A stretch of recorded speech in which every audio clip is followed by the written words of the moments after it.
On a mountain it was raining heavily outside. Thunder and lightning roared across the sky. A girl appeared, her body pierced by a sword. Lam Chu, now a demon, repeatedly screamed his questions. Why would you rather die than be with me? In life you stayed by his side, and even in death you want to be with him? Van Han, covered in wounds, with blood on her lips, asked, Why do you target me and Xiao Qiu like this? We are both your disciples. Lam Chu angrily held his head and sneered. Disciple, you clearly knew that I... Before he could finish, Van Han shouted, We can only ever be master and disciple. Lam Chu curled his lips into a mad smile and asked, So what? I have slaughtered everyone on Mount Tai, so once I turn you into a puppet, you will be mine forever. With that, he reached out and grabbed her throat, causing her to mutter in pain. You have been consumed by demonic energy. Suddenly, he froze as he realized Van Han was using her trembling hand to grip his wrist and began to channel her energy, saying, It is your master's fault for failing in her duty. A bright light flashed, startling Lam Chu. The scene gradually changed. A crumpled ball of paper was thrown directly at the computer screen,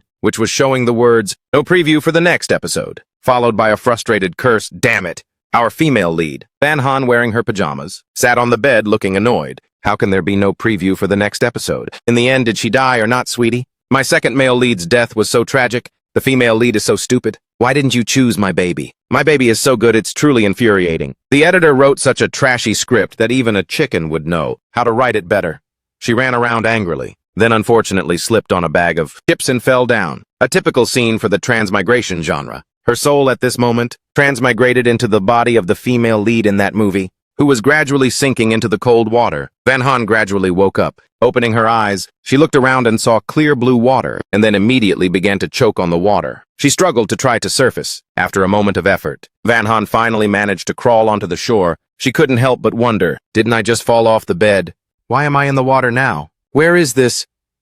As she walked up to the courtyard, she read the words Immortal Residence and was startled. She knelt down, holding her head in panic. This is Van Han's dressing room. Could it be that I transmigrated into Van Han's movie and fell into the water? I remember now. The female lead failed her cultivation level up and suffered internal injuries, then slipped and fell into the water while in a daze. Realizing this, Van Han's eyes lit up. Her voice was full of excitement. It's finally my turn to transmigrate. Finally, I have a chance to pursue my baby Q, my own Q. She imagined being with the person she liked and started to wiggle happily. Just then a gust of wind blew past, making her hug herself and cry out, So cold. Van Han raised 2 fingers and began to chant a spell. She thought to herself, I saw the female lead in the movie perform magic like this. I don't believe that as a transmigrated female lead. I wouldn't know how to use magic, but life always gives you a slap in the face. After failing repeatedly, she said irritably, One more time. Again, I don't believe it, redo it, redo it. She kept repeating it until she ended up with a fever and had to lie on a sickbed. In her hazy fever, she still didn't forget her idol from the movie. Her adorable QQ. Why hasn't he returned from his cultivation outside yet? Suddenly, the image of Lin Zhou succumbing to his inner demons appeared. He gnashed his teeth, his eyes glowing red as he hissed each word, Go die! This dream made her jump up in shock and scream loudly, her face filled with terror. At the same time, a voice called out from outside, Master. Hearing that, she immediately regained her composure. Could it be that Chu Chu has returned? A man dressed in black pushed open the door. He stepped inside 1 pace at a time. The moment she saw that familiar face, she was startled. Why is it the great demon Lin Zhou? Is it possible I just transmigrated here and have to die before even meeting Chu Chu? She clutched the blanket tightly in her hands, full of anxiety and fear. But Lin Zhou calmly walked over and knelt down beside the bed. He took her hand, leaving her completely bewildered. He wore a smile as sweet as a puppy and said, Master, I like you. As soon as he finished, Van Han froze on the spot. Van Han imagined Lin Zhou like a romance novel male lead, holding a bouquet of flowers in his hand, approaching and saying, Master, please accept your disciple's heart. Then she shed tears and wondered, why is it nothing like in the movie? From Lin Zhou's perspective, Van Han was looking at him with glistening eyes, appearing to be incredibly moved. He thought to himself triumphantly, I am truly a genius for using fresh flowers to confess. Master has been moved to tears by me. But from Van Han's perspective, Lin Zhou looked like a devil wearing a sinister smile, making her tremble with fear. Is he thinking of how to kill me? Lin Zhou smiled with joy and wondered, is Master feeling shy? While Van Han was in a state of sheer panic, what should I do? I don't want to die. She began to mutter, searching for a way out. Should I kneel and beg for my life? But begging is useless with a great demon. Then a direct confrontation. But I don't know any magic. If I get caught, I'm dead. Or should I try to seduce him with my looks? Throw myself into his arms first, then force a kiss on him. And while he's dazed and infatuated, take the chance to escape. She began to imagine the scene where she suddenly lunges forward and pushes Lin Zhou down, then leans down to kiss his lips, and slips away before Lin Zhou can even react. She silently cheered herself on. Strike while the iron is hot. But before she could finish her mental preparation, Lin Zhou had already reached out his hand and beckoned. Master, you. The moment she saw that hand, she swiped it away in terror and screamed, "Don't come over here!" In her heart, she was crying. Where did all that logic about using my beauty go? I can't do it, I'm too scared. Lin Zhou was pushed backward, not stopping there. She grabbed a pillow, threw it at him and yelled, "Don't kill me, I don't want to die yet." Lin Zhou smiled and leaned aside to dodge thinking. Master is so cute.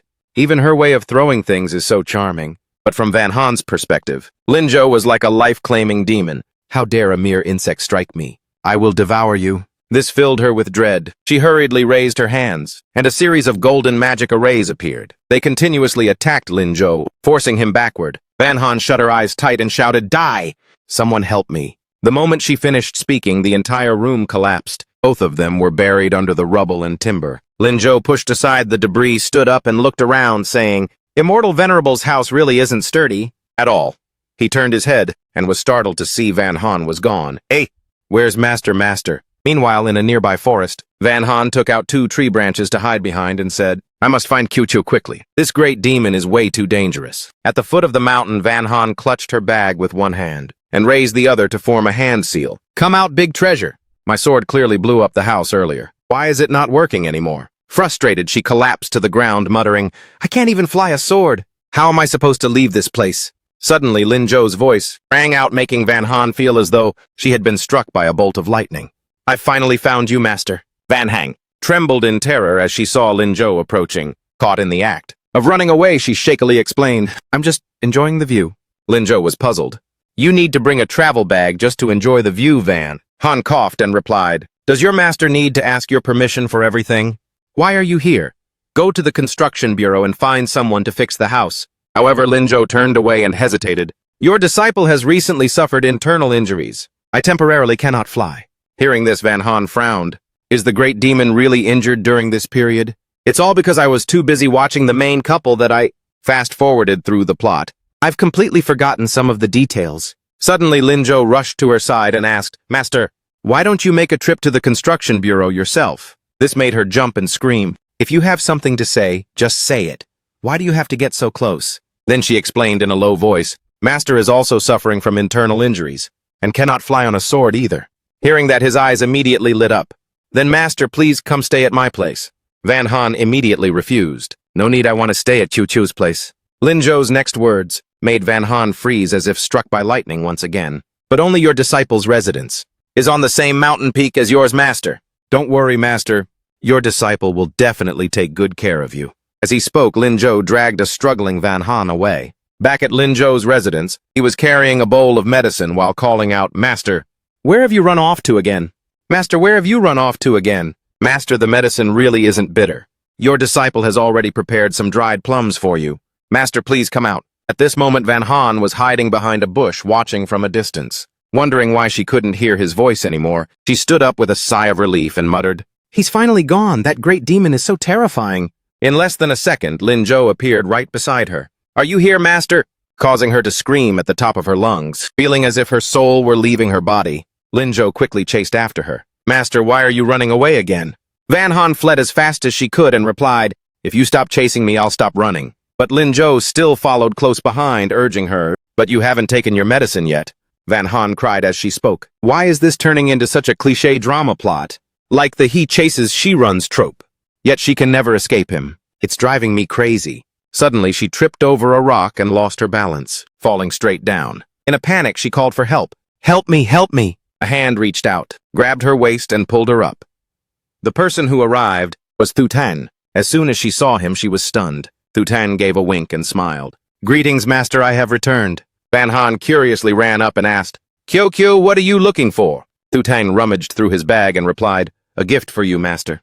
"Ah, there it is." He pulled out a bracelet made of glowing night pearls. It was brilliant as he shouted, "Found it." Her eyes lit up too, and she clapped her hands, asking, "A bracelet made of night pearls?" Thu Tang stepped forward, intending to show the bracelet to Van Han, when Lin Zhou suddenly cut in between them. "Let me see." Both Van Han and Thu Tang cursed inwardly when they saw this. This disciple, That annoying senior brother. He has absolutely no sense of boundaries. Thu Tang pulled out a series of other jewelry and treasures, boasting with a smile, "There's also these. They are all for you, master." Van Han looked at the precious ornaments that were giving off a sparkling light, she thought to herself. So this is the joy of having money thrown at you, wow. The more the better. Suddenly, Lin Zhou turned his head and started rummaging through the items in his hand, throwing them all away, while criticizing Thu Tang. "This one is so ugly. This one doesn't look right. This looks too old, throw them all out." Van Han was furious and cursed silently. "You damn demon!" Thu Tang tossed a pile over for Lin Zhou to mess with, then handed the rest to Van Han, saying, "Master, there are many more treasures in here." Her eyes lit up at the sight of the glittering jewelry. She then ran over and hugged Thu Tang's neck, calling out, "Choo choo! Come here." But suddenly the person in front of her vanished, leaving her confused. Where did Qiu Qiu go? She only saw a flash of light. Thu Tang had been knocked down by Lin Zhou. Lin Zhou stood there with his arms crossed, pretending to be innocent. Men and women should maintain a proper distance. Thu Tang struggled to sit up, his brow furrowed slightly. "Senior brother has changed. You never used to hit me before." Hearing this, Van Han was startled and taken aback. Recalling the plot, she muttered, "The male lead in the past. Except during martial arts duels, indeed would never attack his brothers. He always felt distant, both near and far, yet aloof." Thu Tang was puzzled. "Master, what's wrong?" Lin Zhou whispered from behind, thinking about how to run away again. She glanced at Lin Zhou and felt a sense of familiarity. "The current male lead seems like a different person. He chases me every single day. Could the male lead have been replaced? Is that why he slaughtered the sect?" Imagining this, she gasped in panic. Then she pulled Thu Tang aside and whispered, "QQ, tell me, is it possible your senior brother is an imposter?" He was stunned and asked back, "An imposter?" Van Han pulled Thu Tang closer and whispered, "He's like this and then like that?" Thu Tang nodded as he listened. Yes, okay." Lin Zhou stepped forward, intending to pat her shoulder and call her master, when suddenly Thu Tang swung his weapon toward him, forcing him to grit his teeth and leap back. Thu Tang stood firmly in front of Van Han, shielding her behind his back. While pointing his spear directly at him, Lin Zhou asked angrily, "What are you doing?" Thu Tang held the spear tip close to Lin Zhou's face and demanded, "Who are you? Why are you impersonating my senior brother?" Lin Zhou gave a forced laugh and pushed the spear aside, breaking into a cold sweat as he asked, "Impersonating, what are you talking about?" "I am Lin Zhou." Van Han, hiding behind Thu Tang, peeked her head out and asked, "How can you prove it?" He added, "Exactly how can you prove it?" Lin Zhou then shared, "I know Master has a 20-centimeter long scar on her back." Van Han fell into a pensive silence upon hearing that. "When I watched the show, I only paid attention to Qiu Qiu." "No, I don't remember clearly." Thu Tang angrily barked, "Nonsense." Lin Zhou replied firmly, "It's the truth." Thu Tang's face darkened as he asked, "How do you know such a private detail about Master?" He answered immediately, "One time I accidentally entered Master's room and saw Master while she was bathing." Hearing this, Thu Tang warned his senior brother, "You peeked at Master. That is bullying her." Lin Zhou turned beet red, unable to look them in the eye as he stammered, "It was just a misunderstanding at the time. Just a misunderstanding." He quickly changed the subject. "Master, is your injury doing okay?" Thu Tang immediately became worried upon hearing that. "What, Master, you're injured?" She replied sheepishly. "A failed promotion, it's just a bit of internal damage." Thu Tang immediately said, "Internal injuries can be serious. Let me take you back to your room to rest." The two then left together, whispering to each other as they walked. Master was senior brother telling the truth. Yes, he was. Then I guess he's not an imposter after all. Lin Zhou let out a sigh of relief when he saw they finally believed him. The crisis was averted. That evening, the lights were on in the upper floor of the library. It turned out Van Han was sitting inside by candlelight, reading a book on basic mental cultivation methods. She nodded to herself as she read. So this is how magic is controlled. Suddenly, a voice rang out. Master startled her so much that she dropped the book. Thu Tang reached out to catch the book. Looking at the cover, he asked, "Master, why are you reading basic cultivation methods?" She quickly made an excuse, "I'm just reviewing a bit." Not forgetting her original intention, she asked him again, "Did you hear what I said?" Thu Tang replied immediately, "Yes, of course." She thought to herself, "The demon isn't here, it's time to slip away." She urged him, "So, come down the mountain and enjoy some delicacies with me, okay?" Thu Tang hesitated, "But Master, your injury?" She smiled brightly and said, "It's already healed." Van Han followed closely behind Thu Tang, looking around and asking, "Are you sure this is the way I feel like something is strange?" Thu Tang assured her, "Yes, please don't worry." Suddenly a hidden weapon flew past. Thu Tang quickly pulled her to one side and shouted, "Master, be careful." He was furious. "To dare an assassination on Mount Thaisu, you have quite some nerve." Then he turned back and said in a gentle voice, Master, stay here and wait for me. I'll go catch him. Van Han stood there and sighed. It was so difficult to finally escape that great demon to go down the mountain. Why is this happening now? She didn't notice that behind her was an assassin holding a sword, attacking her. Seeing this, Thu Then shouted, "Master, danger!" Van Han spun around and saw the shiny blade about to plunge toward her. But Lin Zhou appeared just in time, using his back to shield her from the sword strike. Fresh blood sprayed from his mouth. Van Han screamed in terror, "Lin Zhou!" The assassin had already retreated. Van Han held him repeatedly, calling out, "Lin Zhou!" He seemed to have no strength left and collapsed onto her. Through his eyes, she could see the assassin once again, swinging his sword and rushing forward. Van Han was so terrified that her legs shook, nearly collapsing to her knees. Just then a sword strike swept in, accompanied by a majestic voice, "Those who attempt assassination on Mount Thaishu must die." The person quickly took down the assassin and then stepped forward. Seeing him, Van Han joyfully called out, "Ngok Dao," but he pointed his sword at her instead, leaving her bewildered, asking, "Huh?" He frowned and questioned, "Who are you?" Van Han gave an awkward smile and said, "Who else could I be?" "I am your master." But Ngok Dao's face remained dark as he criticized her. "My master is not that weak." That word weak was like a stab to Van Han's heart. Ngok Dao raised his sword again and shouted, "Imposter of Master Die." Suddenly, Ngok Dao was startled and glanced to the side, only to see Thu Than's blade flying towards him. He grabbed it firmly with one hand and tilted his head to dodge. Thu Tang shouted, "Ngok Dao, stop! Do not be disrespectful to Master." He was still suspicious. Is she really Master? Thu Tang ran close to her and called out, "Master, I'm here to help you." He helped Lin Zhou up and then explained, "Master suffered internal injuries and has temporarily lost her cultivation." Upon hearing this, Ngok Dao immediately knelt down. "I have offended Master. Please punish this disciple." She massaged her aching shoulder and told him, "You didn't know, so you're not to blame." Thu Tan urged, "Quickly come over here and help me. Senior brother is so heavy." Ngok Dao put on a look of disdain. "So weak, not worthy." Then Ngok Dao suddenly squatted down in front of Van Han, leaving her confused. Ngok Dao took Van Han on his back and said, "I Ngok will escort Master." With that, Ngok Dao immediately flew off on his sword. Thu Tan shouted from below, "Ngok Dao, I am your second senior brother." But he only replied, "If you have the skill, then beat me," being left behind.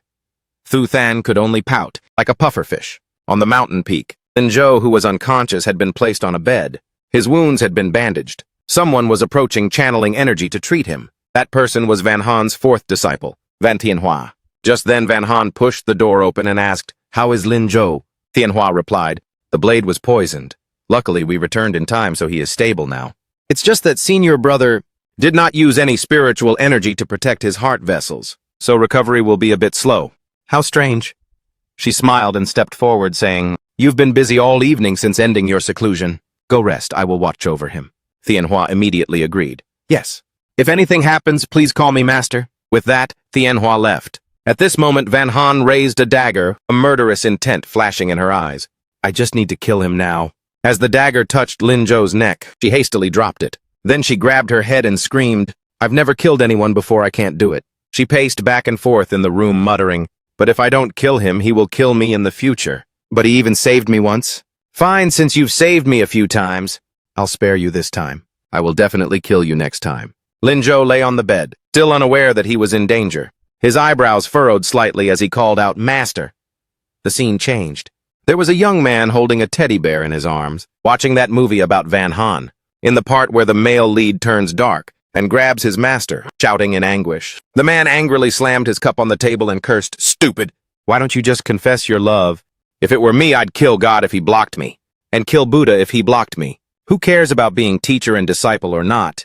Suddenly he fell off his swivel chair. Dreaming up to this point, Lin Zhou woke up with a start and screamed. As it turned out, this Lin Zhou was also a transmigrator from the modern world. He sat up, checked his body, and breathed a sigh of relief. It's okay. I haven't gone back." He just turned his head and saw Van Han slumped beside him, so he immediately called out, "Master." He was deeply moved.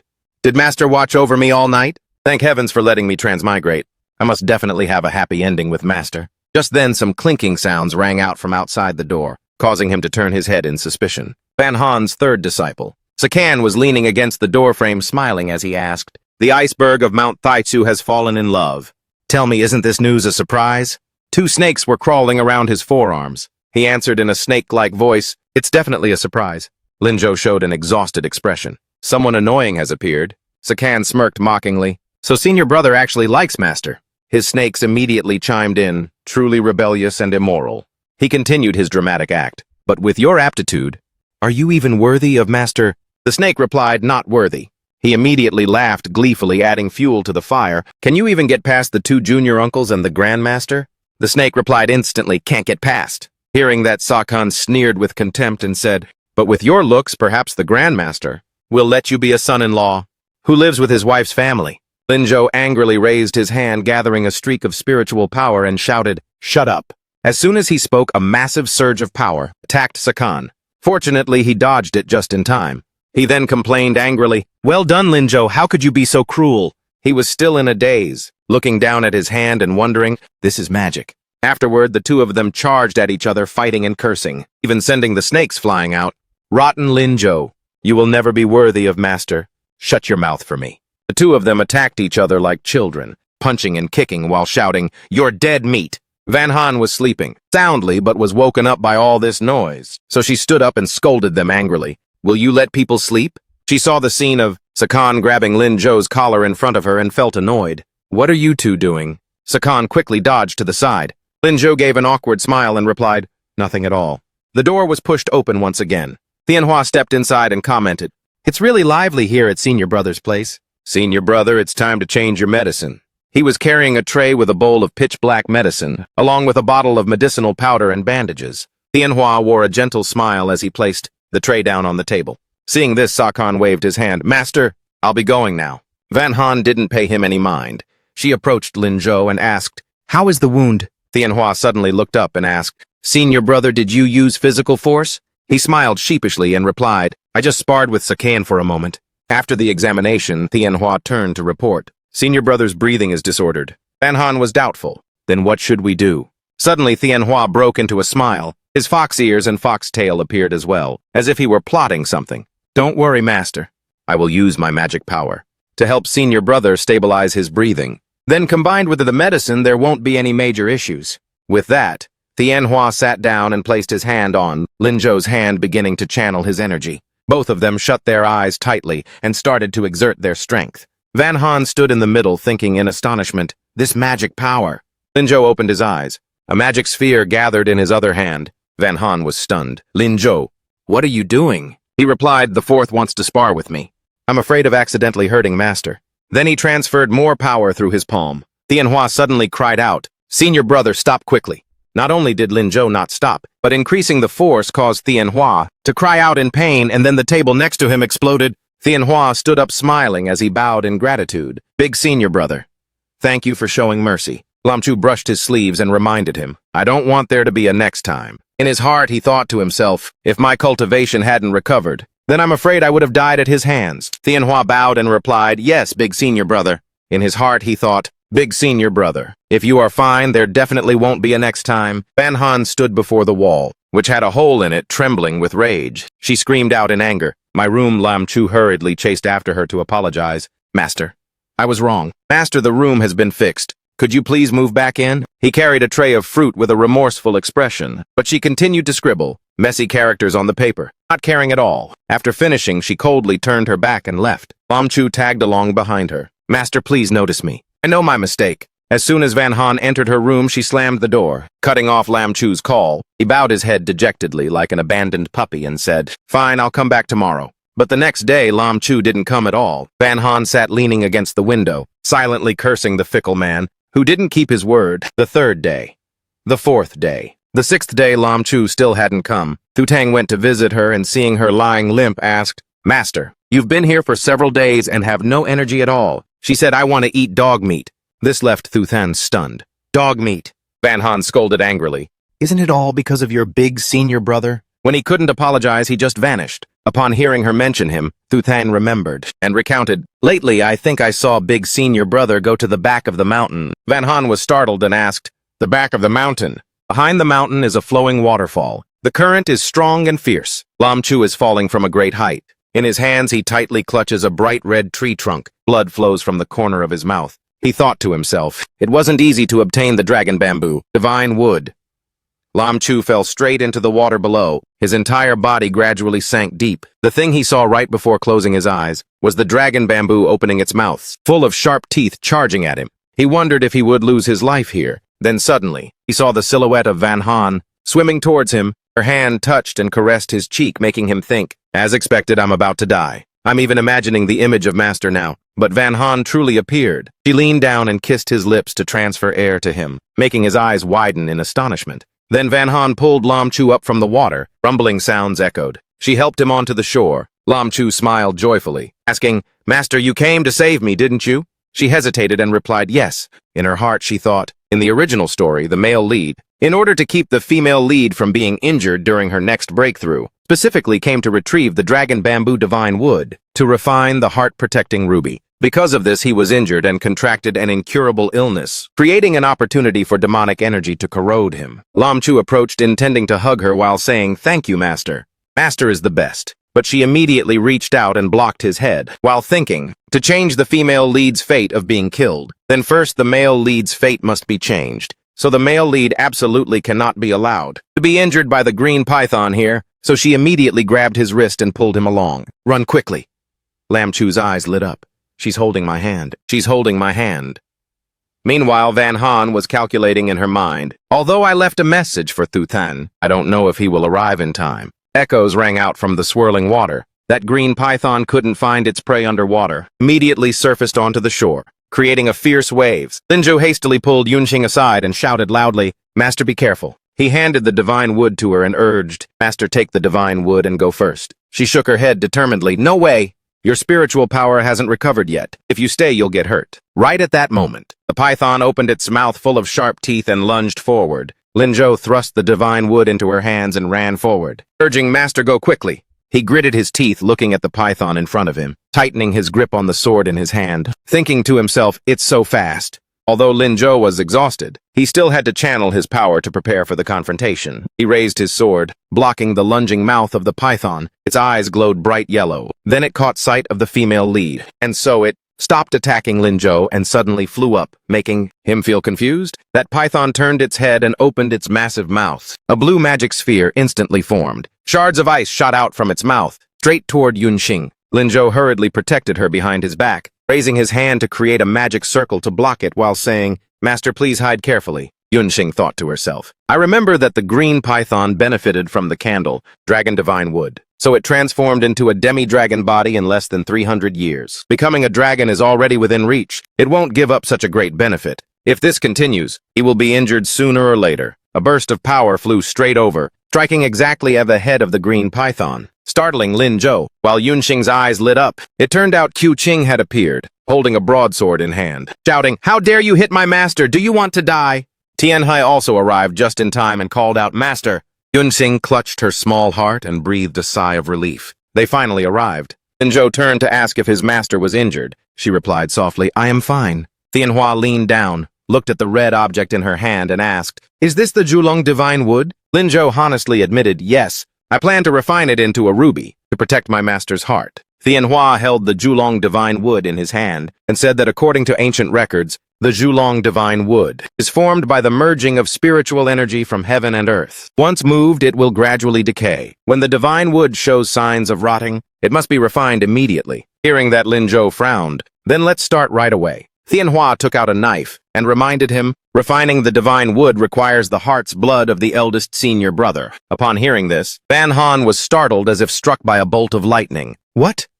The reason she was so afraid was because heart's blood is the blood that flows from the main artery of the heart. Tianhua shook his head and explained, after the divine wood was subdued by him, it had accepted the eldest senior brother as its master, so only the eldest senior brother's heart's blood can be used. Van Han heard this and hesitated. But Linzhou gave a comforting smile. Master, don't worry. I will recover after a few days of rest, as long as I can protect you, Master. He picked up the knife, stabbed his own heart, and said, What does heart's blood even matter? Van Han was stunned by this sight. Linzhou sat on the ground, forcing out the heart's blood himself, and handed it to Tianhua for refinement. Van Han saw this and wondered to herself, which one is the real you? At that moment, a presence appeared, causing Van Han to look up in shock. Thu Tan was walking along happily, while the green python behind him was emitting a massive aura, extremely powerful. Thu Tang still didn't realize and said, This python isn't even that strong. Van Han cried out in alarm. Something's not right, she urged. Run quickly, it's just faking death. She anxiously thought to herself. Lin Zhou struggled immensely, just to manage a draw with this green python. Thu Tang cannot possibly defeat it. It is already transformed into a half-dragon, and perhaps possesses intelligence now. Sure enough, the green python sprang up once again, opening its mouth wide, filled with sharp fangs. Thu Tang was still in a daze, faking death. As soon as he finished his sentence, he was immediately struck by the green python's swinging tail, hitting his body. The force was so powerful that it sent Thu Tang flying into the cliffside. The area below was completely shattered. Van Han cried out in shock, "Thu Tang!" The python turned its head, redirecting its attack toward Van Han. Lin Zhou, who was refining the Julong divine wood, was terrified at the sight. Master Tianhua advised, "Eldest senior brother is almost successful. If you stop now, all your efforts so far will be wasted." Lin Zhou hurriedly channeled more power and thought, "I must be even faster. I cannot let Master be injured." The python was now ready to attack. At any moment, Van Han gritted her teeth, protecting Lin Zhou behind her, while thinking, "I must not falter. Otherwise, all previous efforts will be in vain." After studying so many mental cultivation techniques and recalling the sensation when I blew up the room, I can do it. I can definitely do it. Even just a sliver of power will do. Her two eyes snapped open, glowing brightly this time. As she reached out her hand, a massive magic circle appeared. It delivered a direct palm strike toward that python. The python, which had just been so aggressive, lost its momentum after that single blow, collapsing to the ground just like that. Thud. Van Han was exhausted. As she was about to collapse, Lin Zhou rushed over and pulled her into his arms, returning to Mount Taichu. The unconscious Van Han was laid down on the bed. Sitting beside her was Tianhua. Sa Kan leaned against the wall anxiously and began to grumble. "Is your medical skill even any good? Master has been unconscious for 3 days already." Tianhua held a bowl of medicine, looking worried. He said it was because his medical skills were not good enough. Sokka looked around and asked, "Where are Lin Zhou and Thu Than? They didn't protect her well, and now they aren't even here to take care of Master." Tianhua immediately replied, "They've gone to the icy lake for self-punishment."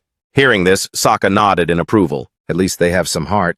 That stupid fifth is also not here. He truly never gives anyone peace of mind. Just then someone knocked on the door from outside and shouted, "Junior sister, I'm back." Upon hearing this familiar tone, both Tianhua and Sakan were startled and cried out, "We're dead!" The person who pushed the door open was Van Han's senior sister, Thunyuk, the second elder of Mount Taichu. She ran into the room and shouted loudly, "Where is everyone? Come here quickly. Welcome your lovely senior sister." Sa Kan and Tianhua hurriedly blocked Thunyuk's path and greeted her, "Greetings, Martial Aunt. You've returned." Thunyuk frowned and asked, "Why are you guys here? Where is my junior sister?" Sakan immediately said, "Master complained that she was too fat, so she went out to train." Tianhua also replied with an awkward smile, "That's right." But he thought to himself, "You're just making up an unbelievable excuse."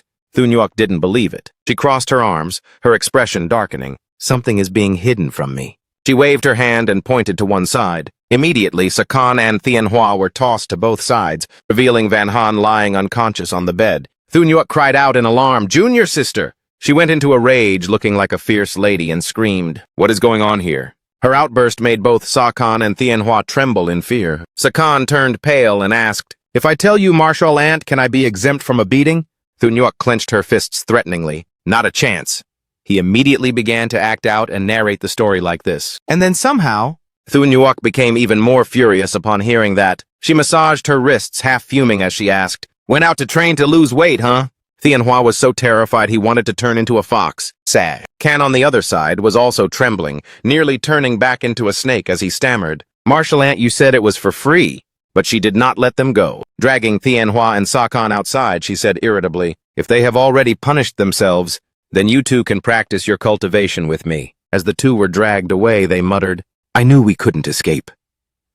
As Sakan was beaten, with a bump on his head, he cried out in tears, "Martial Aunt, please show some mercy." "It hurts. Fourth brother, doesn't it hurt? Why aren't you saying anything? Master, save me." After beating those two fools for a while, Thunyuk sat down by the bedside. Taking Van Han's hand, she said, "I was only gone for a few days, and you've already been injured like this. That fine wine I hid away so carefully, you haven't even had a drink yet." She grew furious again, turning to look at the other two with a crazed gaze. "You two go to the icy pool and accept your punishment."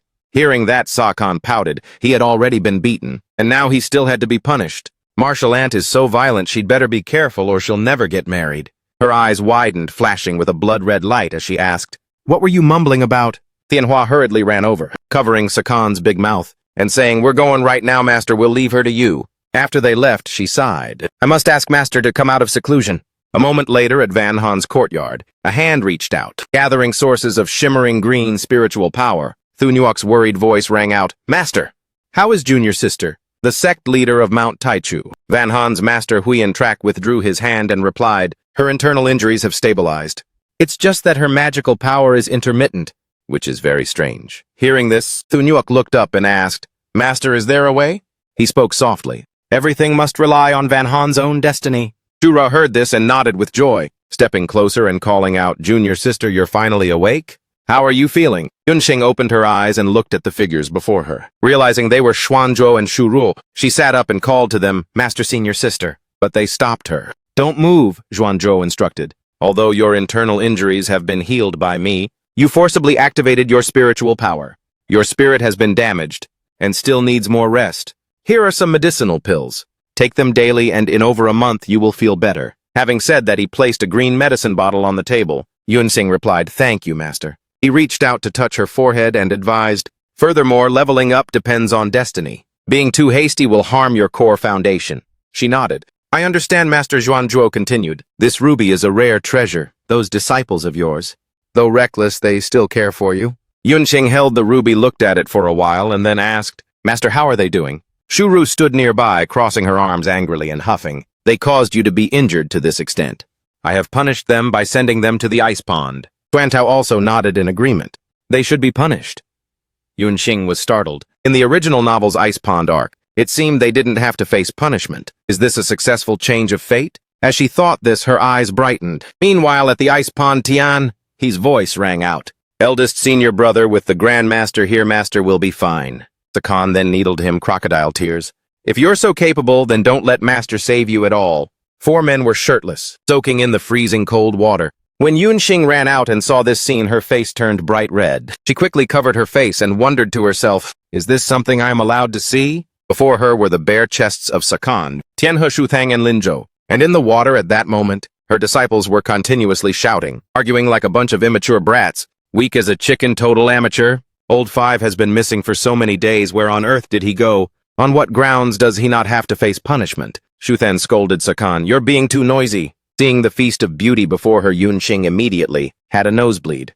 This is way too stimulating. At the ice pond, Yunxing's disciples were soaking in the water, while she hurriedly hid behind a rock, covering her blushing face while thinking, too stimulating? This is just too stimulating. Just then a shadow fell over her, startling her. She quickly asked on high alert, who is it? As soon as she saw the person, she was stunned. You Dao Yu. He was currently injured in the chest. He took out a pouch, gave it to her, and told her to give it to Master. Yunxing reached out and asked, what is this? As she emptied the pouch, she saw a pair of green wrist guards. She was astonished. Wrist guards, this material looks so familiar. Did you go and find that green python? Yudao remained calm, removing his blood-stained outer robes layer by layer, and then immersed himself in the cold water, revealing gruesome wounds. Only then did she turn her head to look at him and ask again, right? As soon as she saw his body, her face turned bright red as she scolded, naked in broad daylight. How shameless. She hurriedly ran away, thinking, if I don't leave now, I'll die from blood loss. Inside Yunxing's residence, someone ran in and asked, Junior Sister, how are your injuries? Yunxing let out a startled scream. The person who arrived was Yunxing's senior brother, the Grand Elder of Taichu Mountain Yuanzheng. He frowned and said, even if you are a leisure elder, you still need to maintain the bearing of an elder. What has become of your dignity screaming like that? With that, Yuanzheng reached into his robes to search for something. Seeing this, Yunxing cried inwardly, this guy is such a rigid and serious fool. But he is very strict about rewards and punishments. He's not planning to punish me, is he? Unexpectedly, Yuanzheng took out a medicine bottle for her and said, it looks like you've recovered a lot. Use this tonic to nourish your body. Yunxing immediately broke into a smile and replied, thank you, senior brother. She thought to herself, that was close. I almost forgot the female lead is the character everyone dotes on. Yuanzheng recalled her body covered in wounds. Regarding that python, he recounted, I originally wanted to avenge you, but when I arrived at the scene, that green python was already covered in blood. I have no idea who did it. Hearing this, Yunxing was startled. Could it be Yu Dao? How powerful. Yuanzheng reached out again to pat her head and advised, take good care of yourself. In 1 month, it will be Master's 800th birthday celebration. Yunxing asked in surprise, Master's 800th birthday celebration? She recalled the plot of the story. According to the original plot during this celebration, the animal representing the Jade Curtain Kingdom would suddenly die a mysterious death. Everyone believed that the person responsible for organizing the banquet, the female lead, had sabotaged it. The female lead had no evidence, so to appease the public's anger, Mount Taichu could only use her as a scapegoat. After the event unfolded, Yunxing knelt on the ground, while Yuanzheng whipped her, saying, 100 lashes. The immortal execution whip is a punishment you accepted voluntarily. Whether you live or die, you must take full responsibility. Remembering this, Yunxing turned pale with fear. 100 lashes of the immortal execution whip. How could anyone survive that? Seeing her dazed, Yuanzheng waved his hand and asked, What's wrong with you? Are you feeling unwell? Snapping back to her senses, she ran over, grabbed Yuanzheng's hand, and pleaded, Senior brother, I need help. Yuanzheng, seeming to understand what she wanted to do, immediately backed away and said, Fine, the task of hosting the guests is yours then. You are an elder too. You can't just leave all the hard work to me and your senior sister. He thought to himself, her strength is quite impressive. It seems it was just a temporary scare. Then Yuanzheng turned to leave. Seeing that you are fine, I can rest easy. I have other business to attend to, so I'll take my leave. Yunxing immediately waved goodbye. Safe travels, senior brother. Yunxing's daily life for the next half-month. Delivering meals to the disciples who were undergoing punishment. Holding a meal tray, she walked toward the ice pond and called out, Time to eat. Next was following behind her senior brother to do manual labor. She ran after him while clutching various items, calling out, Wait for me, delivering meals, doing manual labor. Delivering meals, doing manual labor. She kept cycling back and forth between those two tasks, to the point that Shu Ruo got angry, blocked their path, and shouted, Put those things down right now and let him carry them himself. Hearing this, Yuanzheng became annoyed. He whipped his head around and said in a low voice, I am training her. Shu Ruo angrily raised her fist and asked, You want to fight? Standing between the two of them, Yunxing saw this and had an idea. Perhaps she could borrow the tiger's ferocity. She immediately set the items in her hands down on the ground, then pretended to stagger and said, Senior brother keeps making me work. I feel so dizzy. Senior sister, I'm not going to die, am I? Hearing that, Shu Ruo rushed over in a panic. No, of course not. She took out her hammer and scolded angrily. This is all your fault. Look at you. What kind of state have you reduced our junior sister to through your torment? Yuanzheng argued back. It was all for her own good. Are you being unreasonable? And so the two of them lunged at each other and started fighting. Take that for being so stubborn. After a while, Shu Ruo emerged victorious. Shouldering her hammer, she followed behind and ordered, Hurry up and pick up everything off the ground. Yuanzheng could only obey the command. Seeing this, Yunxing let out a smile. Senior brother's face is bruised. It looks like it really hurts. Yuanzheng stood up, revealing a face covered in purple bruises. Seeing him, Shu Ruo pursed her lips. It seemed she had struck him a bit too hard. However, she still turned around and pulled Yunxing away. Let's go, I'll take you back to rest. As they walked, she tossed a green medicine bottle into Yuanzheng's hands, saying, My medicine is almost gone. Go get me some more. Seeing this, Yunxing smiled and thought, what an awkward way to give someone medicine. Even though senior sister speaks harshly, but she still cared deeply for her senior brother, who, while holding the medicine bottle in his hand, gave a gentle slight smile. A day later at the ice pond, Lin Zhou was still sitting there practicing. Can, exhausted, leaned against the rock wall and slept like the dead. Yu Dao stood with his hand raised, beginning to refine the water spiritual energy from this icy lake. Yunqing sat down among her disciples and suddenly sighed. Seeing this, Lin Zhou asked curiously, Why are you sighing, Master? She replied, For Master's grand birthday. I don't know what gift to give him. Xiusheng immediately raised his hand to suggest give gold. But before he could finish speaking, Lin Zhou gave him a punch and asked, Is gold the only thing in your head? Xiusheng then had another idea. The Liangyuan market in Mingqing province might have what Master wants. Lin Zhou suggested, After our punishment is over, I'll take you there, okay? Xiusheng's eyes lit up. I want to go too. Yunxing immediately nodded. Then let's go together. Lin Zhou pinched him and scolded him for being meddlesome. Later at Liangyuan market, Yunxing walked along praising how bustling it was. The young women nearby, upon seeing Yunxing escorted by 5 disciples, immediately began to gossip. This lady is so lucky to be accompanied by so many handsome gentlemen. If only I could have just one of them, that would be great. I really want to take them home to admire them myself. He looked at me. The Khan, who now had his hair tied up, shouted in annoyance. What are you looking at? Haven't you ever seen a handsome guy before? Someone immediately snapped back. Who's looking at you? You're both ugly and fierce. Tianhe sighed, hurriedly picking up the rowdy Sakan, who wanted to keep arguing to leave this place of trouble. Sakan yelled out, You call yourself pretty. You've grown up looking like a pig's head, Tianhe advised. Choosing a gift with the 3 senior brothers and master is the most important thing. Yunxing walked over to a stall. Something immediately caught her attention. This sword doesn't look half bad. Suddenly a man approached. He grabbed her wrist tightly and asked, "Are you all alone, little girl?" He flashed a perverted smile and said, "I'm alone too. Why don't you come with me, little lady? A girl with looks like yours is truly rare in this world." As he leaned in closer, Yunxing was startled by his lustful expression. But before he could get any nearer, a foot suddenly kicked him right in the face. It turned out Lin Zhou had arrived, kicking him aside. Lin Zhou pulled back his hand and scolded angrily. Where did this stinking thug come from? The man also jumped up in shock and shouted, "Who the hell dares to sneak attack me? I am the eldest son of the Wanli sect elder. If you know what's good for you, hand over that little lady right now." Lin Zhou coldly stepped in front of Yunxing, his eyes filled with killing intent as he asked, "And what if I don't hand her over?" The man immediately gestured with his hand, miming slitting a throat as a threat. "I'll have my father kill all of you. Then tie her up and take her back to my house." Yunxing was terrified upon seeing his crazed gaze. Just then Yu Dao rushed in from behind, drawing his sword and holding it to the man's throat, making him freeze in fear. Qiusheng quickly stepped forward and called to Yu Dao, "This is a market, put your sword away." Though he didn't want to, he could only silently comply. Sakan stepped up, cracking his knuckles and asking, "If we can't use swords, fists should be fine, right?" The man pointed at them in a panic and yelled, "The Wanli sect elder is..." Before he could finish, Kan kicked him to the ground, cursing, "The one who's hitting you is me, you fat pig." Not just him, but Lin Zhou joined in the fray as well, repeatedly punching and kicking that obnoxious guy. Yu Dao stood outside the circle and asked, "Aren't we going into..." Tian, he smiled. 2 senior brothers are enough." Yunxing stood outside pensive and feeling a bit bored. She immediately turned toward a stall to buy some tanghulu. "Boss, let me have 1 skewer." The vendor replied, "Coming right up." The vendor also looked toward the group that was fighting and suggested, "Young lady, perhaps you should tell them to stop. After all, the Wanli sect is not a small sect." She hesitated. You have a point." Right after buying the candy, she immediately ran over and advised them to stop fighting. "Everyone stop at once." Lin Zhou turned to his master, feeling aggrieved, and asked, "Are we letting him off just like that?" Qiusheng also nodded. "I haven't hit him enough yet." Meanwhile, that pervert covered in bumps on his head gritted his teeth.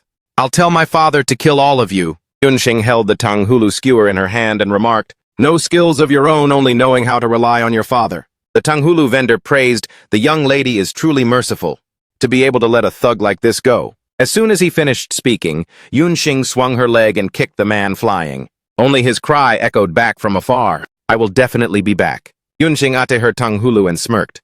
"Of course a thug cannot be let off, but taking matters into my own hands feels much more satisfying." The boss praised, "Well done." Yunxing happily raised both hands and said, "The obstacle has been removed. Let's start our stroll through the streets." Tianhe asked the master, "Should we split up to act more quickly?" Sakan ran over, put his arm around his shoulder and said, "Children need the guidance of adults. Keep going." Tianhe managed to say only a few words, before arguing back angrily, "Sooner or later I will sew your mouth shut." The group continued to move forward. Meanwhile, at a massive manor, a waiter stood outside shouting, "No gold or silver needed. Only treasure bets use the small to win the big. Exchange common items for precious ones. Pink pearl coral, lotus wood jade agate, divine dragon." Yunxing walked past. She was surprised to hear these calls. A casino that doesn't bet with money. Lin Zhou, standing beside her, immediately reminded her, "Master gambling leads to losing one's hands." Suddenly, as if a bodhisattva had appeared, she said that being a master meant enlightening all sentient beings. She turned around and headed toward the casino. Lin Zhou hurriedly chased after her. "Master, wait for me." As for Qiusheng, he followed closely behind like a little tail, saying he wanted to see something new. Half an hour later, Yunxing stood in the casino and placed a random bet. The dealer flipped the cup, smiled, and said, "Small." "I'm so sorry, young lady, you've lost again." Yunxing angrily accused, "You guys are cheating." The waiter became annoyed and snapped back, "What did you just say?" Lin Zhou slammed his hand down. The dice shattered instantly and a small bead flew out from inside. He immediately praised her. "It really is a scam. Master truly has sharp eyes." Instantly, a group of thugs from the casino aggressively approached them. The dealer sneered, "Don't you even look at whose territory this is before acting so arrogant." Lin Zhou smirked. "Territory?" The waiter threatened. "The Wanli sect stands behind us. What's the matter, scared now?" Hearing this, the group became even more excited. Yunxing said, "Wanli sect, huh? Then let's just tear this place down." Both Lin Zhou and Qiusheng shouted in unison, "Yes, master." After a while, the dealer, beaten black and blue, bowed respectfully. "Please take care on your way out, you 3. Yunxing clutched a bright red coral in her hands and laughed aloud. Many thanks for the coral gifted by the boss. Then they left the casino and continued strolling around. Half an hour later, in front of a shop, Yunxing had completely forgotten about the red coral. She picked up a jade pendant and said, "I think this suits Master much better." Qiusheng, standing nearby, asked, "But Master giving just a tassel pendant, isn't that a bit too ordinary?" She replied, "What do you know? No matter what I give, your martial uncle will love it." Qiusheng hesitated, "But it seems like martial uncle doesn't like this color." After arguing for a while, Yunxing turned to ask Lin Zhou, "Which one do you think is beautiful?" He was holding the red coral and planning to sneak away, but he suddenly stopped in surprise. Then he turned around, smiled, and said, "Whatever Master chooses is beautiful." Hearing that, Yunxing became even more annoyed. She immediately pointed at a series of items. This one, and this one, buy them all." Qiusheng was stunned by this. "Master, do you really need to buy so much?" As he spoke, he handed some silver pieces to the vendor. "Keep the change." The stall owner was overjoyed and said, "It's an honor to serve you." Yunxing then walked away irritably. The stall owner quickly packed the goods and said, "Everything is packed, young lady." Annoyed, she pointed at Lin Zhou and ordered him to carry it. Then she ran to another stall and said, "Pack all of these up too." The vendor had no choice but to hand the pile of goods to Lin Zhou, who was standing there in a daze, and said, "Here you go, young master." While clutching the items, Lin Zhou immediately ran after her, calling, "Master." "Master," Yunxing urged him irritably, "hurry up and keep up. There are still many things I haven't bought yet." Qiusheng followed subserviently and replied, "Coming, master." Lin Zhou knew she was angry with him and made a face. "It's over." He tried to butter her up, but he ended up stepping on her toes instead. A while later at Tianxiang Tower, Yunxing said, "This should be enough for now." The group went inside. Lin Zhou, exhausted, piled the goods on the table and collapsed. He suddenly jumped up and scolded angrily, "You didn't even help me carry anything." Qiusheng pretended to be innocent. "I am Master's wallet. If my hands are busy, I won't be able to pay." Just then someone kicked the door open and shouted, "Who is so blind that they dare to hurt my junior brother?" The pervert from earlier who had tried to touch. Yunxing immediately pointed at them and complained, "It's them. They beat me and caused a scene at the casino. They even called our Wan Li sect trash." The senior brother snorted coldly in anger. "How arrogant!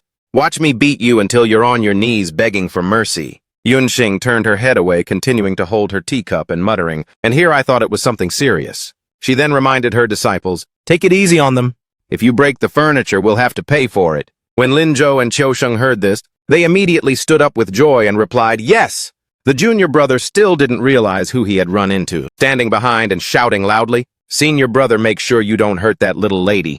The senior brother sneered and pulled out an axe. The senior brother drew his axe, laughing as he threatened, "State your names at once, so at least someone knows whose bodies to collect." Qiusheng pulled out his trident and said with a smile, "I'm afraid if we tell you, you won't dare to fight." The man sneered, thinking they were just trying to act mysterious. "Is it because you're nobodies? And you're afraid of losing face if you speak? Don't worry, as long as the lady takes my junior brother's surname, she'll become a lot more famous." With that, he swung the axe in his hand. Lin Zhou cursed at him angrily. "Scum like you dares to dream of my master." As soon as he finished speaking, he immediately drew his sword and held it to the man's throat. Terrified, the man backed away, thinking, "So fast." The man gripped his axe tightly and said, "You've got some skill." Qiusheng charged forward with his trident. "Senior brother, I'll help you." On the other side, the junior brother smiled again, approaching Yunxing and inviting her, "Lady, their fight is their business. Let's go upstairs together and I'll help you relax." Seeing this, Lin Zhou barked, "Get away from my master." Yunxing remained calm and picked up her teacup. She took a sip and replied, "Just focus on your fight. Leave this one to me." As the pervert drew closer and placed a hand on her shoulder, she stayed cold. She set the cup down and drove an elbow into his face, asking, "Have you asked for my permission to call me that?" Inside the tower, the sounds of combat rang out continuously, deafening and intense. Outside, people looked in and gossiped about the brawl. They said, the eldest son of the Swan Li sect had set his sights on a lady. "I spit on that. Kidnapping women is no different from being a low-life thug." After a while, the senior brother holding the umbrella was kicked flying outside. The crowd whispered and mocked him. "I didn't see anything at all. The weather is so lovely today." "Indeed, indeed." Another loud thud rang out. The surrounding townspeople immediately perked up their ears, gossiping that yet another person had been tossed out. This time, the one kicked out was the perverted junior brother. Qiusheng emerged with a smile, holding his trident, and said, "And here I thought you were actually tough. That wasn't even enough to help me warm up." The junior brother pointed at him with trembling hands and said, "My father is an elder of the Wan Li sect. You cannot kill me." Lin Zhou approached with his sword and spoke coldly, You offended my master's eyes. Even if you're from the Wan Li sect, you won't be spared. This sent him into a state of pure terror. Lin Zhou reached out his hand and began to channel his spiritual energy. At that moment, the senior brother sat up, pushed his junior brother aside, and began to hurl insults. Protecting her like that? I see you aren't master and disciples at all. You look more like you're in an illicit affair. His words successfully enraged Lin Zhou and Qiu Sheng to the point of madness. But before they could act, Yunxing whipped out a length of silk. She lashed it across his face, making him cough up blood as she scolded, "You're asking for death." Her hand remained raised high before slowly pulling back. Lin Zhou and Qiu Sheng were shocked to see her step out. "Master," she said softly, "it's all right. It was just a small spell. Great uncle said not to use physical force. I only just learned this recently." The perverted junior brother hurriedly helped up his dazed senior brother, and then threatened, "If you've got guts, don't leave. My father will be here immediately." With that, he immediately took his senior brother and fled. Seeing this, Yunxing said, "Let's leave too." The surrounding crowd of spectators whispered, "They're gone, they're gone." Lin Zhou asked doubtfully, "Are we really just letting them go like that?" She replied, "Master's longevity feast is approaching. We shouldn't cause any more trouble." Qiu Sheng nodded beside her. "Truly worthy of being master." Remembering something, Lin Zhou hurriedly told Master, "Our things are still back at the tavern." Hearing this, she was startled and quickly replied, "Tell Tian He and the others to bring them along." Qiu Sheng ran after her and asked, "Master, aren't we waiting for the junior brothers?" She sighed. "My mood isn't good anymore. Let's go back." Then the three of them continued down the street with excitement. The group stopped in front of the casino from earlier. Yunxing's eyes lit up. "Suddenly my mood is great again." All three of them immediately put on a debt-collecting face and called out, Boss, come out and greet your guests. Come out here and serve us." The boss, still nursing his bruised head, stepped out and was terrified to see them. "Oh, my great lady, why have you come back here again? You're a good person, please go to another shop." "At my place, there's truly nothing left to bet with you." She smiled, pointed in one direction, and asked, "Isn't that still there?" The boss was startled. When did she even get inside? Yunxing brazenly played big or small. "You pick first." He cried in fear and asked, "Can I choose not to pick?" However, Lin Zhou and Qiu Sheng stood close on either side, threatening him with cold stares. "You can't," the boss could only cry out. Once little Yunxing won, she hurriedly urged her disciples, "Take it down, take it all down. Bring it back to hang in my room." The boss, having been stripped of everything, could only sit dejectedly to one side. Yunxing looked at the spoils in her disciples' hands and laughed. "This shop is truly not bad." Just then someone walked inside and questioned loudly, "Who was it just now that hurt my disciple?" The senior brother entered behind the old man and shouted arrogantly, "It's the elder of the Zhuan Li sect. Quickly kowtow and admit your wrongs." That useless son stood behind them, pointing at them and yelling, "Father, she hit me and senior brother and she looked down on me." "Master," the elder of the Wan Li sect entered with a look of supreme arrogance. "Being able to join the Wan Li sect is your honor. Don't be so ungrateful." But Yunxing's group didn't hear a single word. She was still busy barking orders.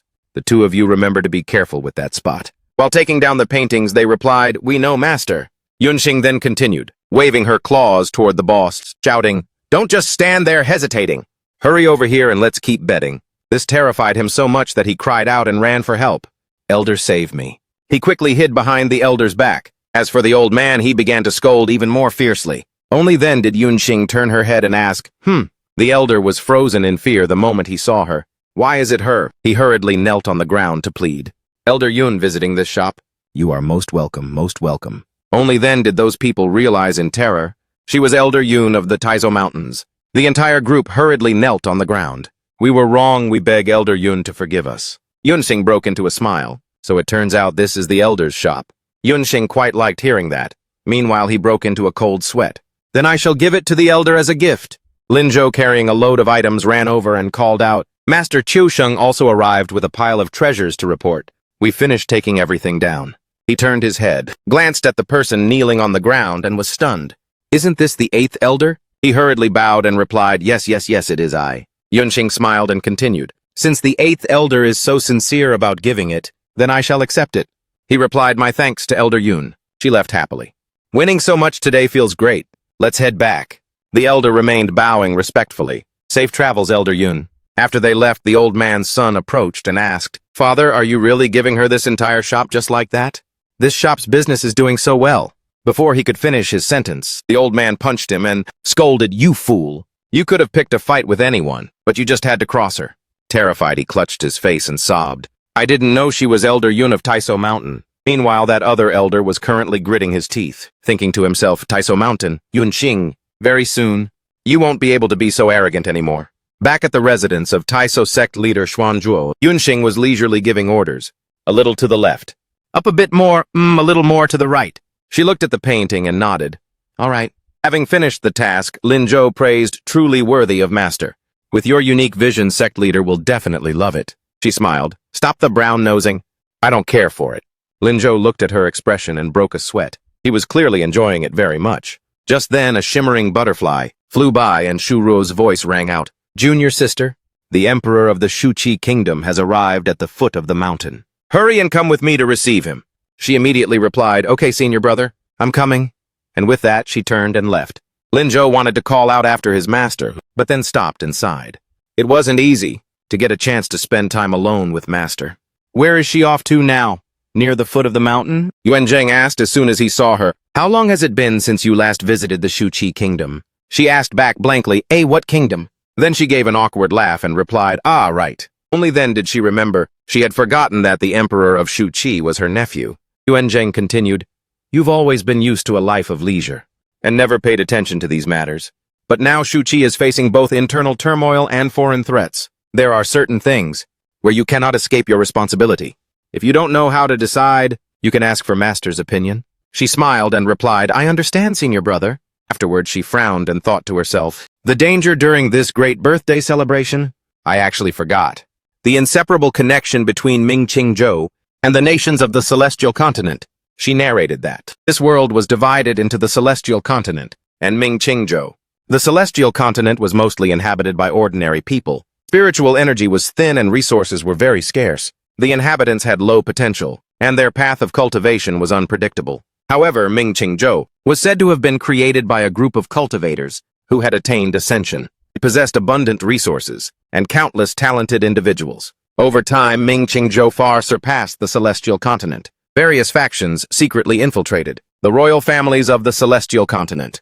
Under the control of the royalty, ordinary people gradually came to believe that everyone in Ming-Qing-Zhou was an immortal. Ming-Qing-Zhou in turn exploited the power of this faith to convert it into spiritual energy, securing its position high above the Celestial Continent. This infinite power of faith made the spiritual energy of Ming-Qing-Zhou bountiful. With the passage of time, Ming-Qing-Zhou was divided into three powers, the Wanli sect, Taiso Mountain, and the Heavenly Crane sect. Among them, Taiso Mountain had Yunxing, who was skilled in alchemy. The Heavenly Crane sect excelled in musical instruments and animal taming.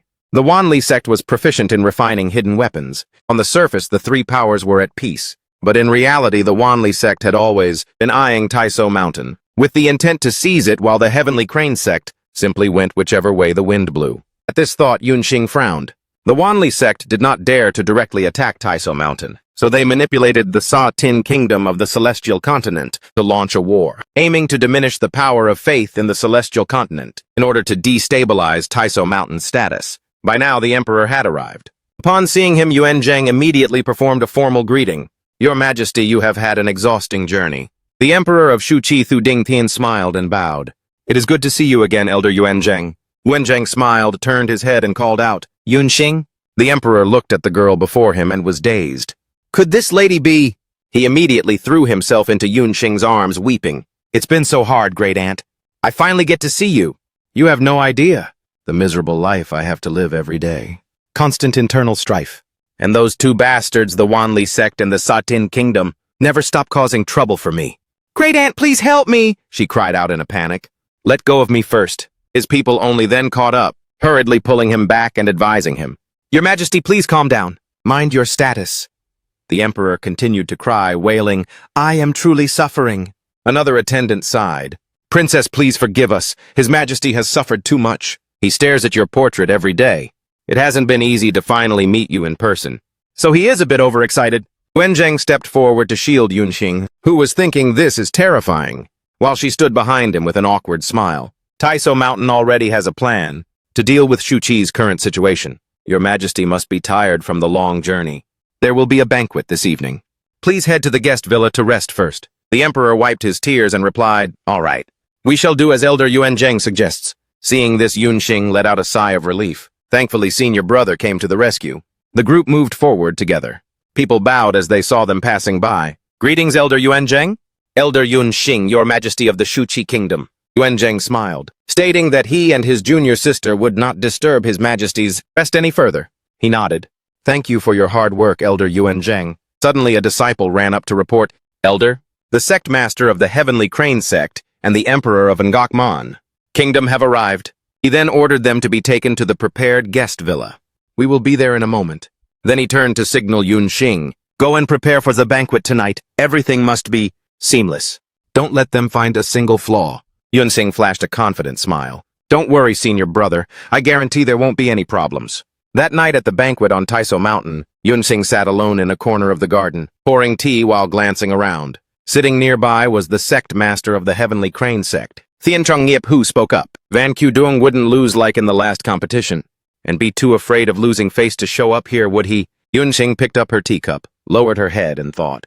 The Heavenly Crane sect, also known as the shit-stirring stick. For 1,000 years they've acted so respectful on the outside, deferring to Taiso Mountain, when in reality they've long since secretly allied with the Wan Li sect. If I hadn't read the original script, who could have guessed that these two were putting on a synchronized performance? Just then the main gates opened again. A figure was flying toward the main hall. A crane radiating immortal essence was ushering someone inside. That person was none other than the sect master of the Wan Li sect, Van Qudong. He smirked and said, apologies. I'm late." Tianchong Yip taunted. "If you really love immortal cranes that much, I'll give you one. To ride such an old crane? One might think you were being late on purpose." Yunxing glanced at them and thought, setting up an excuse like that, it's just too obvious. Mockery on the surface and explanation underneath. They really take me for a fool. Qudong chuckled. "Sect Master Thien, don't hold a grudge against this old man. I lost to you in this last competition, and it's been weighing on my mind ever since. Why don't we use this occasion to duel again and see who is truly superior?" Hearing this, Yunxing grew annoyed, silently cursing him as a sly old fox. She glanced over at Thu Din Tien, wondering, what on earth is this old man pretending to do? As for him, the moment he saw Yunxing looking at him, his heart was filled with profound emotion. "Oh, ancestors!" She finally looked at me. Tianchong Yip. After hearing Qudong's words, he showed a look of interest. "This is the great birthday banquet of the Taiso Mountain Sect Master. Proposing a competition here. Doesn't seem very appropriate, does it?" Qudong sat down in his place and laughed loudly. "Since the banquet is so dry and boring, why not hold a contest? And to add some drama, Sati the Emperor of the Satin Kingdom spoke up. Then we must add a few rules. The Satin Kingdom faced harsh conditions and scarce resources. If not for the protection of the Wan Li sect, the nation would have fallen long ago. If this competition has no rules, I fear even the funds to care for injured disciples will be gone." Tianchong Yip turned and asked, "So Emperor Satin, what kind of rules do you want?" He replied, "Naturally, the enrollment quotas of the 3 sects will be determined by the contest." Hearing this, Yunxing thought angrily, this sly old fox. The selection process for the 3 sects was for the 3 kingdoms to nominate talented individuals to compete in the mysterious forest. Only those who finished at the top would have the chance to be chosen by the 3 sects to enter Mingqingzhou for cultivation. He wanted to exploit her master's birthday banquet as a small competition to change the fixed quotas. How truly devious. Tianchong Yip narrowed his eyes and asked, "The Grand Assembly of the 3 sects is approaching. Is Emperor Satin so eager to seize resources that he's practically starting a war?" He replied, "Sect Master Thien, don't joke like that. Dare I ask the Emperor of Shuqi and the Emperor of Ngakman, do you not also want to choose the fixed quotas for the disciples of the 3 sects?" The 2 emperors hesitated and looked at each other. Qudong stood up to speak. "If that's the case, then..." Suddenly, Yuan Zheng appeared and spoke up. "Everyone has traveled a long way. Taiso Mountain has specially prepared spirit fruits to help you all relieve your fatigue. Please have a taste. My master will arrive shortly. Once he arrives, after master arrives, shall we continue our discussion?" The 2 of them let out a cold snort upon hearing this and sat back down. Meanwhile, Yuan Zheng glanced at Yunxing and sent a telepathic message. "Junior sister, go quickly and invite master." She immediately nodded. "Yes, senior brother." Yunxing left the banquet hall and hurried away. Just then someone shouted, "Master!" It turned out that Lin Zhou was running toward her, calling out. As soon as she saw him, she asked, "Why are you here? Weren't you supposed to be taking care of the retinues from the various kingdoms?" He replied, "Because the Wan Li sect has set their sights on the Ngakman courtyard." Before he could finish, the sound of an argument broke out. The Sun Tui Manor was specifically prepared for the animals, brought by Ngakman. It cannot be changed. She startled and glanced over, only to see the head disciple of the Wanli sect ask angrily, "Are you saying that our Wanli sect is inferior to a pack of beasts?" The other disciple replied, "That's not what I meant." Yunxing rushed over to intervene. "Taiso Mountain forbids private dueling." Everyone stepped back immediately. The two sides hastily separated. The person from Ngakman quickly performed a greeting. Elder Minan, the Wanli sect insists on changing their quarters. This disciple only tried to stop them with words and did not strike a blow. The disciple from the Wanli sect snapped angrily. "Why can they stay there, while we cannot?"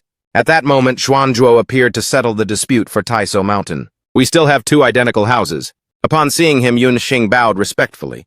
"Master, your disciple was just about to go looking for you." He said, "I am already aware of what happened in the hall.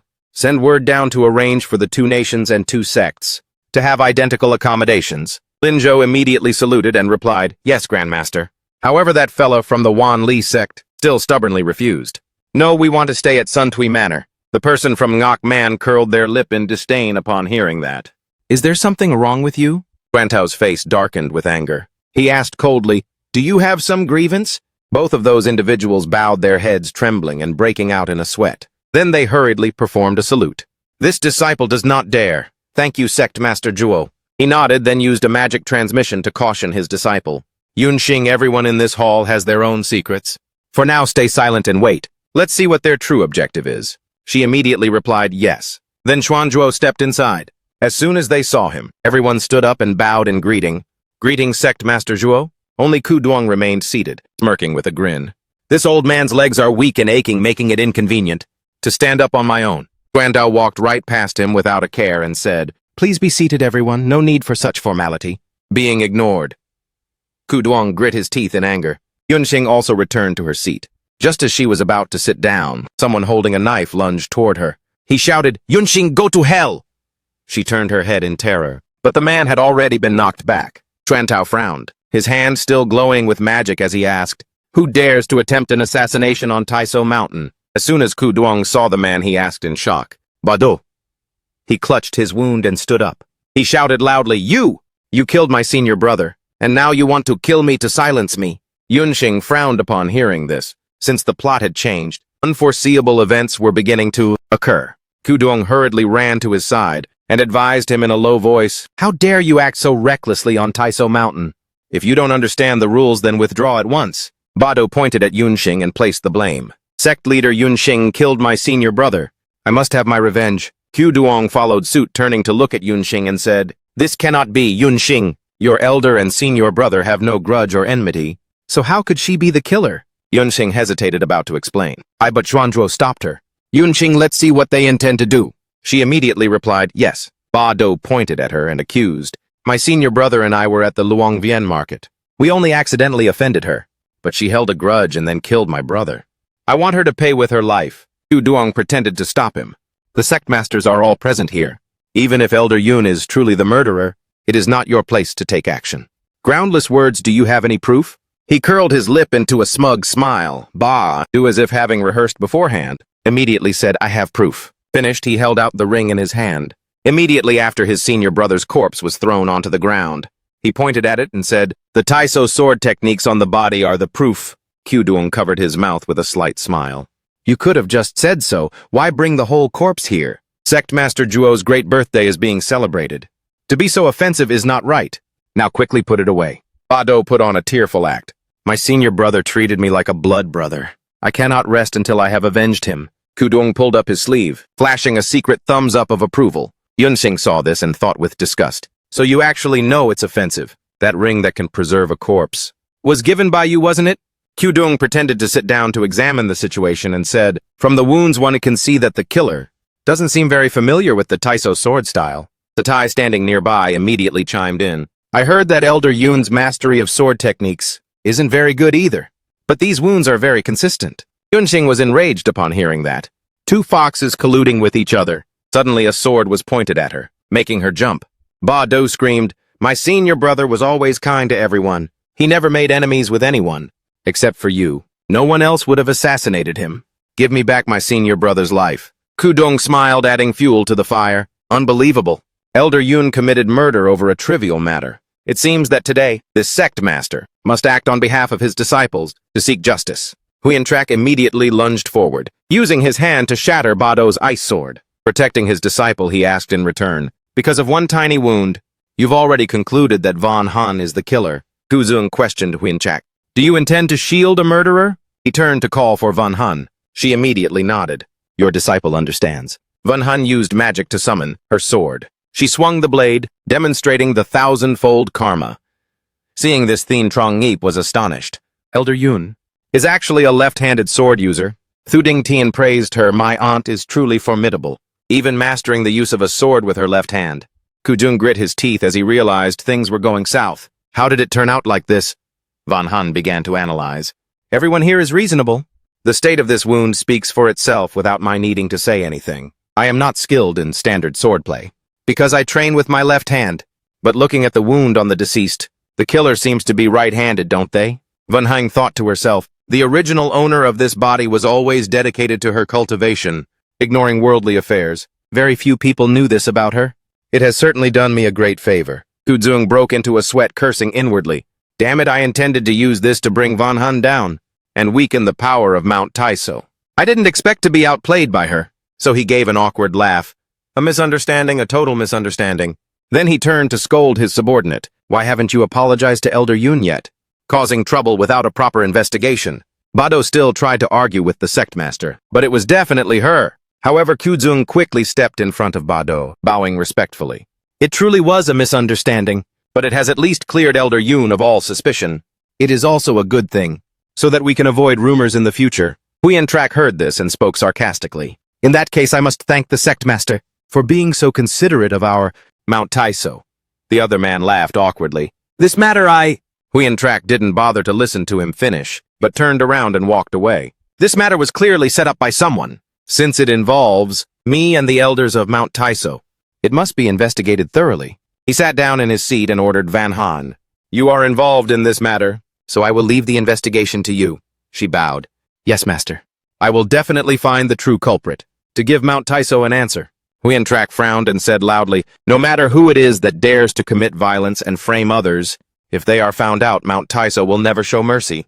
Kuduong's face darkened upon hearing those words, his body trembling as if in fear. In Van Han's cultivation chamber, her voice rang out. I don't know what master is planning to actually hand this matter over to me. Thu Tan, sitting nearby, immediately spoke up. You still have me. I can help you. Van Han immediately turned to him. Share the task with your junior brothers. Keep an eye on every courtyard, so that nothing happens that would catch us off guard. Thu Tang immediately replied, understood. Van Han then turned to Lum Chu and assigned you, go to Van Li sect, and find out more about the connections related to this corpse. Lum Chu heard this and asked, Master, aren't you going with me? She smiled and answered, this is just a small matter. I believe you can handle it well on your own. But in her heart, she thought, I'm not going on such a dangerous mission. Lum Chu didn't know this. He was deeply moved and said, since Master trusts me so much, I will definitely uncover the truth. Once things were settled, she immediately shouted, set off. Both disciples replied in unison, we guarantee the mission will be completed. At the guest villa on Mount Taiso, Lum Chu raised his hand intending to push the door open when someone spoke up. Who is it? Startled, he turned his head and wondered. I couldn't be that unlucky, right? A drunkard holding a wine jar stumbled forward and asked, Who's there? He approached Lam Chu, then raised the wine jar in his hand and said, Senior brother Luong, come here and keep drinking. Seeing this, Lam Chu thought to himself, so it's just a drunkard. I thought the start of the mission had already failed. Not good at all. So he put his arm around the man's shoulder and said, Come. I'll drink with you. The two of them sat there drinking until the disciple knocked over his wine cup and began to wail. Senior brother Q, you died such an unjust death. Hearing this, Lam Chu immediately asked, the corpse's surname was Q. The disciple grew angry, clutching the wine jar and saying, it must have been Van Tuin. He was jealous of senior brother Q, so he killed him to vent his anger. Lam Chu was confused by the name. Van Tuin? The disciple slammed the table in fury. That Van Tuin, despite being the sect master's eldest disciple, has long been resentful that the 8th elder gave senior brother Q so many of the sect's resources. Lam Chu pressed further, if he is the sect master's eldest disciple, compared to senior brother Q, wouldn't he enjoy even more resources? The man sat back down and said, the sect master has so many disciples. The resources were depleted long ago. Lam Chu immediately poured more wine for him and said, "Here is more wine. Senior brother, please continue." He picked up the jar and gulped it down, then continued drunkenly, "The sect master has so many disciples. No matter how many resources there are, there's never enough to share. How could it compare to the 8th elder? He only has Van Ba and senior brother Q as disciples. Van Bado is useless, so of course, all the best resources would end up in senior brother Q's hands." After hearing this, Lam Chu thought to himself, if that's the case, then Van Tuin had a motive to kill that person with the surname Q. The drunk disciple slumped over the table, muttering, "Senior brother Q followed Van Tuin that day to the back of the mountain and never returned." Hearing the sound of a door opening, Lam Chu was startled, thinking someone was coming. Lam Chu immediately fled the scene. Kudong stepped inside. "He's gone, wake up." The disciple immediately stood up. Showing no sign of drunkenness, he stood and bowed. "Sect master, I said everything exactly as you instructed." He curled his lip into a smile. Not bad. In his heart, he thought, "Go ahead and investigate. My Van Lee sect has plenty of scapegoats." Lam Chu returned to Van Han's quarters. He informed her, "Master, this is all the information I managed to gather." After listening, Van Han frowned and asked, "Besides that drunkard, did anyone else discover you?" He took off his outer robe and replied, "I only left when I noticed someone approaching. I left in such a hurry that I couldn't see clearly who it was." Van Han narrowed her eyes. She felt as though the information had been obtained too easily. Hearing this, Lam Chu asked, "Master, could Van Tuin be the culprit?" She shook her head. "Not necessarily. Such an obvious conflict feels a bit fake. As if it were intentionally staged. Go back there once more. Say that the culprit is at Van Lee sect. Wait until enough evidence is gathered, then move to arrest them." Lam Chu was dazed. "The culprit is Van Tuin. But didn't you just say—" She shook her head. "They want me to arrest Van Tuin, so I will play along with their scheme, to see what their ultimate goal really is." Upon hearing this, Lam Chu's eyes lit up. She hurriedly pushed him away, urging him irritably, "What are you still standing there dazed for? Go quickly. Rumors are the key for me to make the arrest." He asked her back, "Then what about you, master?" "I must return and set a trap," waiting for the culprit to walk right into it. The next morning at Van Han's cultivation chamber, Vianqing ran over to find her and called, "Junior sister." She turned her head and asked, "Senior brother, why are you here?" Vianqing took out a divine mirror and introduced it. "This is the memory mirror.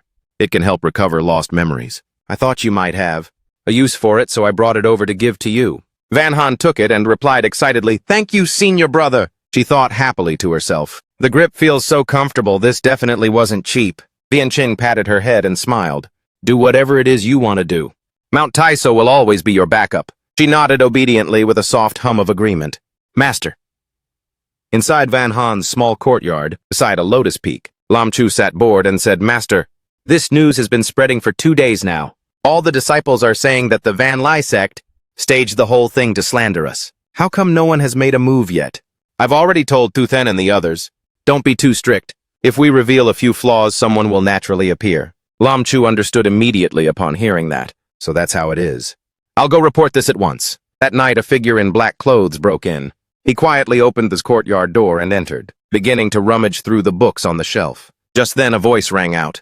"You there in the black outfit? I wonder what you are looking for." As soon as he heard the voice, he immediately spun around and jumped out of the window. Instantly, someone swung a rope, binding him. "Where do you think you're going?" After capturing him, Thuthan immediately called out, "Master, we caught him." Van Han opened the door, walked in, and praised them with a smile. "Well done." He stepped forward, ripped off his mask, and asked, "Van Tuin?" He let out an annoyed "Tch." Van Han said, "It doesn't matter if you won't admit it. Catching you is enough." Then she turned to Thuthan and instructed, "Go tell the others to continue monitoring the Van Lee sect. If there is any movement, report it immediately." He bowed and replied, "Yes, master." The next morning at Huyen Trak's courtyard, he sat at the dining table and asked, "I heard you caught the person last night." She respectfully greeted her master. "Your disciple has investigated thoroughly. The culprit is indeed Wan Quan." Qiu Yang, a disciple of the Wanli sect, immediately stepped forward to question. "You claim he is Wan Quan?"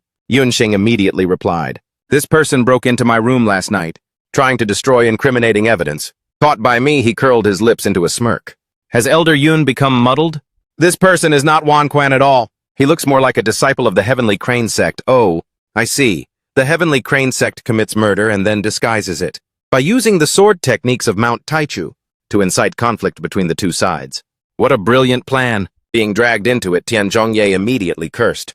"You are spitting blood at people." Qiu Yang cursed back. "Who doesn't know you rely on the Taichu people? wanting to play both sides. Quite the big happy family indeed, Tian Zhongye hurriedly explained. Sect leader Zhuo don't listen to his attempts to sow discord. He just can't stand our alliance. Xuandao kept a stern face and did not respond. Tian Zhongye quickly bowed, stammering.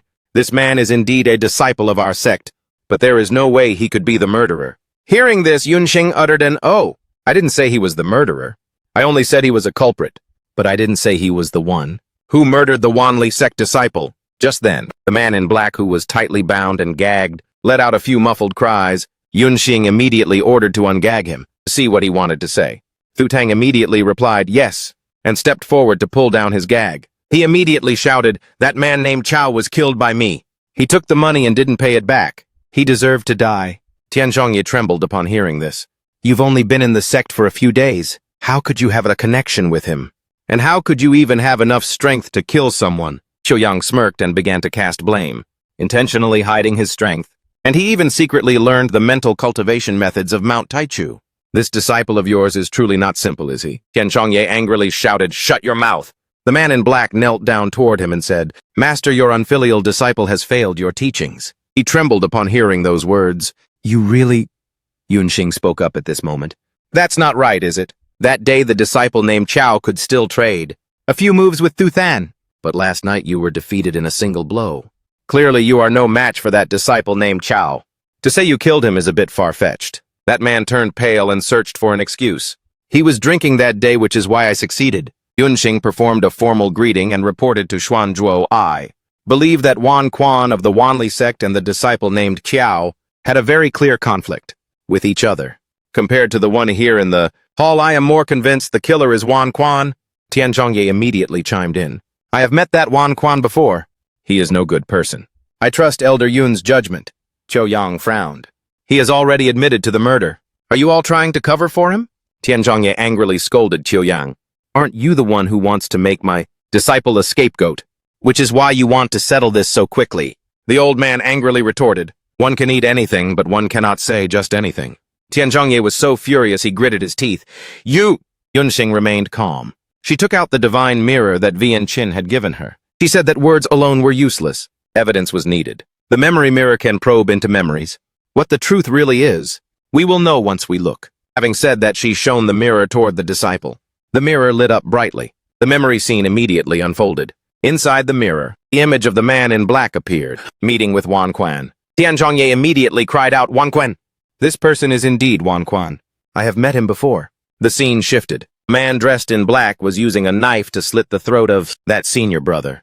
Tian Zhongye hurriedly said, "I told you the culprit wasn't my disciple. Let me see who it actually is." As the divine mirror tried to focus on the person's face, and that face was becoming clearer and clearer, the mirror suddenly shattered into pieces. This left Yunxing in shock. It broke, but Xuanzhuo, startled, quickly channeled his power to create a shield right in front of Yunxing, blocking the flying glass shards. She bowed respectfully to thank her master. He sat down at the table and said, "The killer shown in the mirror is someone else, but it is also true that Wan Quan bribed them. You must personally bring Wan Quan here." She replied in a low voice, "Understood, master." Afterward, she headed out with Tu Than. As soon as Lam Chu saw them, he ran up and asked, "Master, what was the result?" She smiled. "As long as we find Wan Quan, we can find out who the real culprit is. Tu Than, you head back first. Lam Chu and I will go look for Wan Quan." Tu Tang obediently replied, "Yes." Then Yunxing and Lam Chu went together to search for the man. A junior disciple recounted Wan Quan, senior brother, said 2 days ago that he wanted to stay in his room to cultivate and told us that no one was allowed to disturb him. Noticing that the food was still left outside, the junior disciple sighed. Why hasn't he eaten again? Hearing that, Yunxing immediately asked, "Does Wan Quan often skip meals?" The junior disciple explained, "Before senior brother never missed all 3 meals. It's only since coming to Mount Taichu that it's become like this. Perhaps because the spiritual energy of Mount Taichu is so dense, he's so focused on practicing that he forgot to eat." He pushed the door open and called out to his senior brother, but there was no one in the room at that moment. Chu looked around, lifted a water bottle, and wondered, "It's empty. He hasn't eaten his food and he hasn't drunk his water." Yunxing stepped closer and looked at a painting on the table. "Does Wan Quan like ink very much?" That junior disciple replied, "That's right, even the jade flute that senior brother carries with him is permeated with the scent of ink." Yunxing frowned upon hearing this. "It seems we can't investigate anything else here." She and Lam Chu departed. Before leaving, she also instructed, "When Wan Quen returns, tell him to come find me." The person bowed, understood this disciple will definitely report it. After they had walked far away, Lam Chu spoke in a low voice. "Master, that room was actually uninhabited. The water bottles were all empty." She nodded. "Let's go find my master. As long as he is still on Mount Taichu, Master will surely be able to find him." So both of them went to Xuanzhuo's residence. Yunqing ran inside and performed a formal greeting. "Master, Wan Quen has gone missing." He looked up and gave a grunt of acknowledgement. Xuantao closed his eyes and began to chant a mantra. A stream of golden spiritual energy emanated from him. The spiritual energy grew increasingly dense, forming a pillar of light that shot straight up from his room, spreading to every corner of Mount Taichu. After a while, he opened his eyes, but his brow was tightly furrowed. Yunqing was startled upon seeing this. Could it be that he couldn't find him? Xuantao glanced toward the man in black. He ordered to detain this man first, and wait until Wan Quen was found to make a final decision. Lam Chu immediately bowed and replied, "Understood, Grandmaster." Xuantao frowned. He told the two sect masters to go rest as well. "For tomorrow's banquet, excellent fruit wine has been prepared, inviting the two of you to have a taste." Chuyang gave a smug sneer. The proposal for a competition was put forward several days ago, yet sect leader Zhuo has still not given an answer. Xuantao frowned. "If you want to compete so badly, then let's do it. It's a good time." To test the strength of the disciples. Seeing things go his way, Chuyang was extremely delighted. "Then I thank sect leader Zhuo. I shall go back to rest." Before this, Lam Chu also left, dragging the man in black along with him. Yunqing, worried, used sound transmission to speak to her master. "Even you couldn't find Wan Quen, master." He replied, "Either Wan Quen is not on Mount Taichu, or he has already gone into hiding. They are in the shadows, while we are out in the open. Tomorrow we must be even more vigilant." Yunqing bowed and said, "This disciple understands." In the main hall of the guest courtyard, at Mount Taichu, Wan Qiuyang pushed the door open and stepped inside. He placed a medicine bottle on the table, then sat down and instructed, "Even though Xuanzhuo didn't discover you today, as a precaution, you must continue to take the breath-concealing pills that person sent over." As Wan Quen poured tea for him, he replied, "Yes, sect leader." Wan Qiuyang raised his teacup, took a sip and continued, "Tomorrow is the longevity banquet, and also the day of the competition. Go and prepare yourself. Do not make any more mistakes." Wan Quen bowed. "I accidentally used Mount Taichu's sword techniques to kill that person. Fortunately, you helped me settle the aftermath, master, which is why I wasn't discovered. This time, this disciple will do his best to repay your kindness." Wan Qiuyang reminded him in a cold voice, "That person wants Lam Chu's life. If you mess up, even if you died 100 deaths, you could not appease that person's anger." He raised his head and replied, "This disciple understands." At the same time at Mount Taichu, the temporary residence of the Heavenly Crane sect, Tian Zhongye asked Elder Yun with an awkward smile, "You've been sitting here for half an hour now. What exactly is the matter?" Yunqing picked up her teacup and got straight to the point. "Sect leader Tian, you aren't actually on good terms with Mount Taichu, are you?" Upon hearing this, he was startled. His face panicked, showing signs of fear. "What are you saying, Elder Yun? How could I?" Before he could finish, she poured some tea and interrupted him. "Smart people don't beat around the bush." She looked at him with a gaze full of coldness and asked, "Why does sect leader Tian always side with the Van Li sect to make things difficult for Mount Taichu? Could it be that sect leader Tian and the Van Li sect are two of a kind?" Tian Zhongye broke into a sweat, clenched his fists and replied, "Elder Yun, you are being too harsh. The friendship between my sect and Mount Taichu is known to the whole world. It's just that sometimes circumstances force one's hand. For the stability and peace of Mingthan province, one must weigh the options." Yunqing suddenly stood up and smiled. "I have come across a very interesting story." Tian Zhongye's face darkened upon hearing this. "What story is that?" She turned back with a bright smile. "I once met an old shepherd. He was herding a flock of sheep and an ox at the same time. Suddenly thunder rolled in the sky.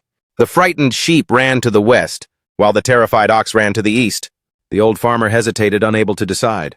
He wanted to chase the sheep and the ox at the same time, thinking back and forth. Eventually, he lost both the sheep and the ox. Worst of all, the old farmer ultimately encountered a pack of wolves. That old farmer ended up becoming food for the wolves. Sect leader Tian, do you think that old farmer brought it upon himself?" Tian Zhongyi knew she was reminding him, so he forced a laugh. "What Elder Yun has experienced is indeed interesting." She then bid him farewell. "I have disturbed sect leader Tian for long enough, so I won't bother you further. See you at the competition tomorrow." Having said her piece, she closed the door and left, leaving Tian Zhongye sitting there on high alert. The announcer introduced, "This competition consists of 3 rounds in total. Two sects will face off against each other. 3 matches per round, each person chooses their own opponent. The final ranking will be decided by the number of victories. Round 1. Suddenly, Wan Qiuyang interrupted. Round 1 will be Vanli sect against Mount Taichu. I hear that the disciples of Mount Taichu are very powerful. This sect leader would very much like to see it for himself. Sect leader Tian surely won't mind this, right? Tian Zhongye, being called out, immediately replied in a hurry. How could that be? Xuantou, sitting in the center, spoke up. Please, sect leader Wan. Then let us begin. A disciple from the Van Lai sect stepped up to the platform and bowed. Then he shouted loudly, Liu Qiu, the Van Lai sect wishes to seek guidance from the eldest disciple, Lam Chu under Elder Yun. Yunxing was startled when she heard this. Then she turned to him and reminded him with a frown, the Van Li sect uses hidden weapons. Be careful. He immediately replied, yes, master. Then Lam Chu and the other man went up to the platform, preparing to face each other. That disciple Liu Qiu smirked. Hidden weapons have no eyes, you must be careful. Lam Chu got into a combat stance, only snorting coldly without a word. As soon as the match began, that disciple launched poisoned hidden weapons. Lam Chu was startled when he saw them. Yunxing was also extremely shocked. Poison? She spoke up angrily. This is just a regular competition. Isn't it a bit too much to coat weapons with poison? Wan Qiuyang spoke mockingly. Rest assured, Elder Yun. I always carry the antidote with me. Your lowly disciple is so outstanding. Could it be that he cannot handle such a tactic? Hearing this, she snorted coldly. Sect leader Wan, you had better keep that antidote on you. The announcement rang out, Mount Taichu wins this match. Hearing this, Yunxing looked at the platform in surprise. That disciple had been defeated. Lam Chu stood where he was and bowed. Just as he was about to turn and step down, another disciple stopped him, making him confused. What is the meaning of this? The man spoke up. A Van Li sect disciple asked senior brother Lam Chu. For guidance, Tian Zhongye marked sarcastically. Van Li sect, since when did you learn to use a rotating battle strategy? Wan Qiuyang snorted and replied, the rules only say that each side picks an opponent to fight, but they don't say you can't pick the same person. Hearing this, Xuanzhuo's face darkened. Looking over at Yunxing, he fumed and cursed silently in his heart. Shameless. Both sides charged into the match. The speed was so great that their figures became a blur. That disciple used a hidden weapon intending to slit his throat, but it was blocked. Finally, the referee announced that this match was a draw. The other guy gritted his teeth. Consider yourself lucky. As expected, senior brother Lam Chu is very formidable. This junior brother is truly impressed. As he stepped down, yet another person stepped up. The two of them nodded to each other. Lam Chu was about to leave when the other man stopped him. Senior brother Lam Chu, wait. He frowned and turned his head to ask, do you wish to fight me as well? He was so angry his hands were clenched tight. Yunxing seemed to have realized something. She hurriedly cried out, Lam Chu, come back. We forfeit this match. Lam Chu smiled and replied, Master, we can continue. Van Qiuyang, standing nearby, added fuel to the fire. Does Elder Yun not trust her own disciple? She was driven to madness. What exactly do you want? He smirked. You shouldn't ask me that. The rules were made by your master, and the duel was agreed to by your disciple himself. I haven't done anything at all. At that moment, Xuanzhuo used voice transmission to speak with her. Be calm, she asked in shock. Master. He comforted her. Your master is here. Nothing will happen to Lam Chu. She replied, yes. Then Yunxing sat down calmly. She watched Lam Chu intently, wondering why Van Qiuyang searched for loopholes in the rules, but kept targeting Lam Chu. She was perplexed. She turned to look at her group of frustrated disciples. She thought further, compared to their status and abilities, Lam Chu is indeed the easiest one to deal with. Could it be the Van Lai sect is afraid? No, that's not right. By principle, the Van Li sect is aggressive and imposing. They cannot be afraid of the small forces around them. After a while of dueling, the referee shouted, Mount Taichu wins this match. Lam Chu, his body covered in wounds, ran back. Master, I won.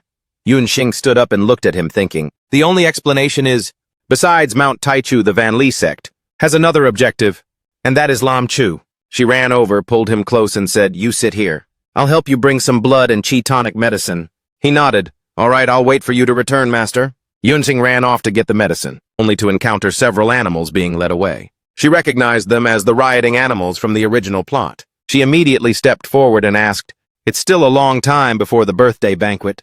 Why bring them here so early? The animal handler replied, reporting to the elder, this lowly one wanted to inspect the performance venue, fearing that the commute would cause a delay. I brought them here on my own initiative. I beg for the elder's forgiveness. Yunxing looked at the deer beside her and remarked, this is the first time I've seen such a white deer. It's truly beautiful. At that moment, Lam Chu ran up calling, Master. She was startled and turned her head. Why did you come here? Didn't I tell you to wait there? He replied, it just so happened that senior uncle Nguyen Chin brought the blood and chi tonic. After drinking it, I changed my clothes and came here. Suddenly that white deer went wild. Its heavy huffing startled her. It charged straight toward Lam Chu and Yunxing. The handler hurriedly shouted, "Watch out!" He ran over.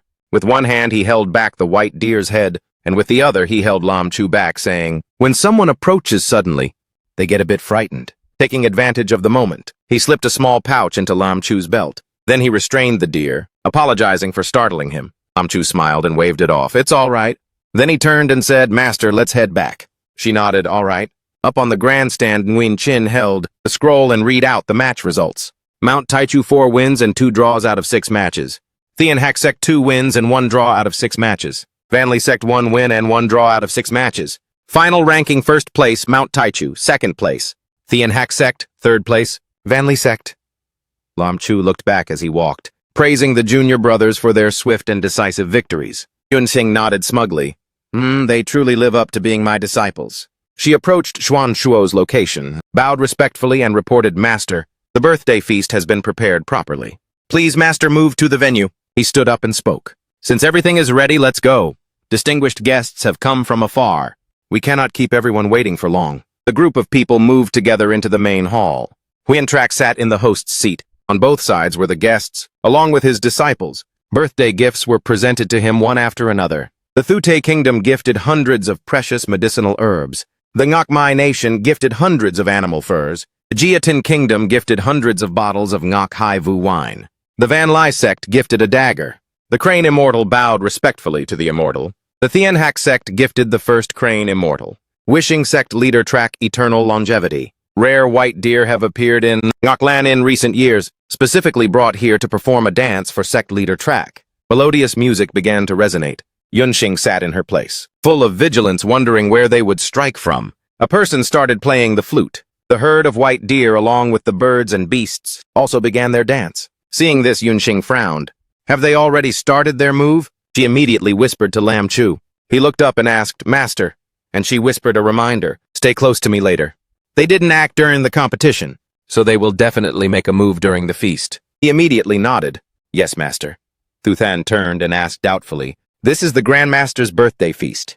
They wouldn't dare to act recklessly, would they?" Yunxing shook her head. "The more significant the occasion, the more likely they are to strike." Right at that moment, a white deer suddenly went wild and charged forward. Someone shouted in panic, "Quickly stop it!" Yunxing was startled by what she saw. That white deer charged straight at her. Lam Chu behind her hurriedly pulled her to the side, shouting loudly, "Master, be careful!" The deer crashed into the wall, then turned around to attack the other guests. Not only it, but the entire flock of performing birds also seemed to be under control, and frantically attacked others, causing everyone to cry out in terror. "Help all disciples leave the grand hall immediately." Lam Chu gritted his teeth and pushed Yunxing to the side. This time the white deer charged toward him again. Seeing this, Yunxing shouted anxiously, "Lam Chu, be careful, leave the grand hall." As she was about to leave, she was surrounded by the flock of birds. Several of them attacked her, but she brushed them all aside with a wave of her hand. Yunxing used a silk cloth to distract the old flock of birds. Taking advantage of that opportunity, someone fired a hidden arrow through her cloth layers, aimed directly at Huyen Trak. Someone seized the moment to shout loudly, "Yunxing dares to assassinate sect leader Trak." Huyen Trak frowned, using magic to block the poisoned hidden weapon. He silently cursed these people, how they dared to set their sights on Yunxing. He stood up in anger and waved his arm, releasing a powerful blast of energy. This caused the herds of deer and the flock of birds to be struck down all at once. He then roared, "Assassination during a birthday feast." Such audacity, Van Kuduong stood up at the first opportunity to cast blame. Elder Yun has always disregarded sect affairs, hurriedly organizing this birthday feast. It turns out it was to kill the master. Thien Trong Ngip, who was nearby, immediately spoke up in defense. "I heard that Elder Yun, as the personal disciple of sect leader Trak, would find such an assassination truly unnecessary." Van Kudung smiled smugly, wishing for longevity.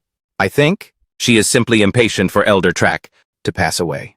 Seeing his master being falsely accused, Lam Chu immediately stood up. He blocked the path in front of her to protect her and said, "You frame her and take the chance to sabotage her. Do you really think that we on Mount Taichu are so easily bullied?" Van Kudung curled his lips into a smirk.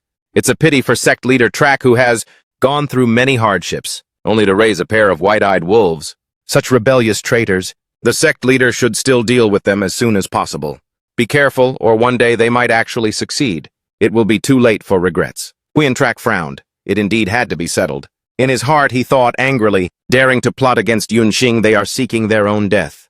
Huyen spoke up and called for Yunxing. However, before he could finish speaking, Lam Chu had already hurriedly knelt down to admit his fault. The assassination attempt on the Grandmaster was done by me. It has nothing to do with Master Yunxing. Hearing this, she was startled. Huyen kept a stern face, but in his heart he was holding his head and crying out, "This fool only knows how to make a mess of things." Seeing this scene, Van Q Duong clapped and laughed with delight. I thought we would have to use torture to find the culprit. Who would have guessed he would admit it so soon? Yunxing turned sharply in anger to face him. Sect leader Van's eloquence truly has been an eye-opener for me. He raised an eyebrow. Could it be that I have said something wrong? A traitorous disciple like this should be killed immediately. Lam Chu was still bowing, asking the Grandmaster for punishment. Huyen frowned and questioned him. You say you did it, where is the evidence? Yunxing also knit her brows. That's right. Everything must be based on evidence. She looked down and thought, the root of this matter is that deer. Why did it? She stared intently at it for a while, then recalled the moment earlier. Could it be that Lam Chu has something that attracted it? She immediately pulled Lam Chu up and ordered him to take off his clothes. Hearing that, his face turned bright red. Hurriedly covering his body, he stammered, Master, that won't do. But she only coldly ordered, take them off. So he had no choice but to blush and reply, yes. Then Lam Chu untied his waist belt, and a sachet fell out. From the sachet, a pink pill rolled out, emitting a sweet fragrance. As soon as the deer caught the scent, its eyes immediately turned bloodshot. Standing up, Lam Chu now understood. It turned out she was looking for evidence. Van Qudong took the opportunity to add fuel to the fire, carrying fragrance on his person, to drive the spirit beast mad. The evidence is so clear. I shall assist sect leader Track in eliminating this rebellious disciple. With those words, he immediately stood up and swung his hand to attack Lam Chu, startling him. Right at that moment, Huyen also stood up and waved his hand. A wave of spiritual energy blocked Van Qudong's strike. He said with a stern face, regarding the affairs of Mount Taichu, I do not need outsiders to interfere. Now what do you have to say about this fragrance? Lam Chu hurriedly explained, this thing does not belong to me. He sat down and asked, did you have contact with anyone today? Yunxing also tried to remember. The person who had close contact with Lam Chu today, besides herself, was only the wild beast tamer. As if realizing something, she hurriedly turned her head to look around. Yunxing saw a figure sneaking away and shouted, it's him, Master, don't let him escape. As soon as she finished speaking, the man was captured by Huyen spiritual energy. He struggled frantically, let me go. I'm just a beast tamer. I don't know anything. He added a bit more spiritual energy, and immediately Van Tuyen was blasted out of that body. Everyone cried out in shock upon seeing him. Van Tuyen. Huyen stood up and said coldly, I have searched all over Mount Taichu and could not find you. It turns out you used such a special method to hide. Refusing to be captured, he began to blame Yunxing. The hidden weapon in the assassination attempt was thrown by you. Everyone saw it. Don't you dare pin it on me, Yunxing asked back. Then how do you explain the fact that you hired someone else to commit murder? His face turned pale and he gritted his teeth, having nothing left to say. Yunxing turned her gaze toward Van Qudong. Sect leader Van, do you have nothing to say? He replied with a pale face. What is there to say? As soon as he finished speaking, he immediately gathered spiritual energy in his palm and struck Van Tuyen with a palm blast, killing him on the spot, and then declared, there is no mercy for this traitor. Seeing this, Huyen solemnly announced that the culprit was dead. Let this matter end here. Everyone please wait a moment. I will choose another villa and prepare food and drinks to comfort everyone. Yunxing hurriedly called out, Master, the poison. He interrupted Yunxing. Take Lam Chu and go prepare first. Yunxing was astonished to hear that. Master didn't want to investigate the source of the golden poison. Seeing that the plot had failed, Van Qudong immediately found an excuse to slip away. The birthday gifts have been delivered, and the feast has been attended. There's no need for further hospitality. Vanley Sect takes its leave. Huyen nodded. If so, I shall not insist on you staying. Yunxing see sect leader Van out. Others also spoke up in unison. I must return as well. Vientian stood up to see them off. I will escort you all down the mountain. On the way back, Yunxing caught up with Huyen and asked, why didn't you let me mention the golden poison? He took out a mirror that reflected the past and said, look into the mirror. Reflecting on the scene at the feast just now, the silhouette of Sa Ti appeared. He was using magic to launch an attack. Yunxing was shocked by the sight. So it was actually... Huyen pulled back his hand, stored the mirror, and said, if you had exposed Sa Ti right then and there, the king of a nation What choice would you have made? To kill or to release? She lowered her head and frowned. Either kill or punish. As an ally of the nation, Satin and the Van Lee sect would surely have spoken up for them. But if we let it pass too lightly, they would think our Mount Taichu is easily bullied. She bowed. It was because this disciple was too reckless. He smiled. This matter is linked to countless complex issues. You need to explore it slowly. She nodded in response. This disciple understands. He turned and instructed, to prepare for the birthday feast. You have been rushing around for several days now. Go back and rest early. That night in Yunhing's sleeping quarters, the sound of wailing echoed. Auntie! It turned out that Thu Din Tin had come to Yunxing's chambers. He clung to her legs and cried out, Auntie, with things like this! How can I possibly survive? Auntie, you won't let the Thu family fall apart. I won't leave.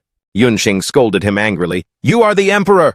How can you be so willful? Lam Chu, seeing someone clinging to his master's legs, gritted his teeth. He ground his teeth, his eyes filled with intense killing intent. Thu Ding Tien remained oblivious, wailing that, They are controlling the court and the army, bullying me. Auntie, you are also a member of the Thu family.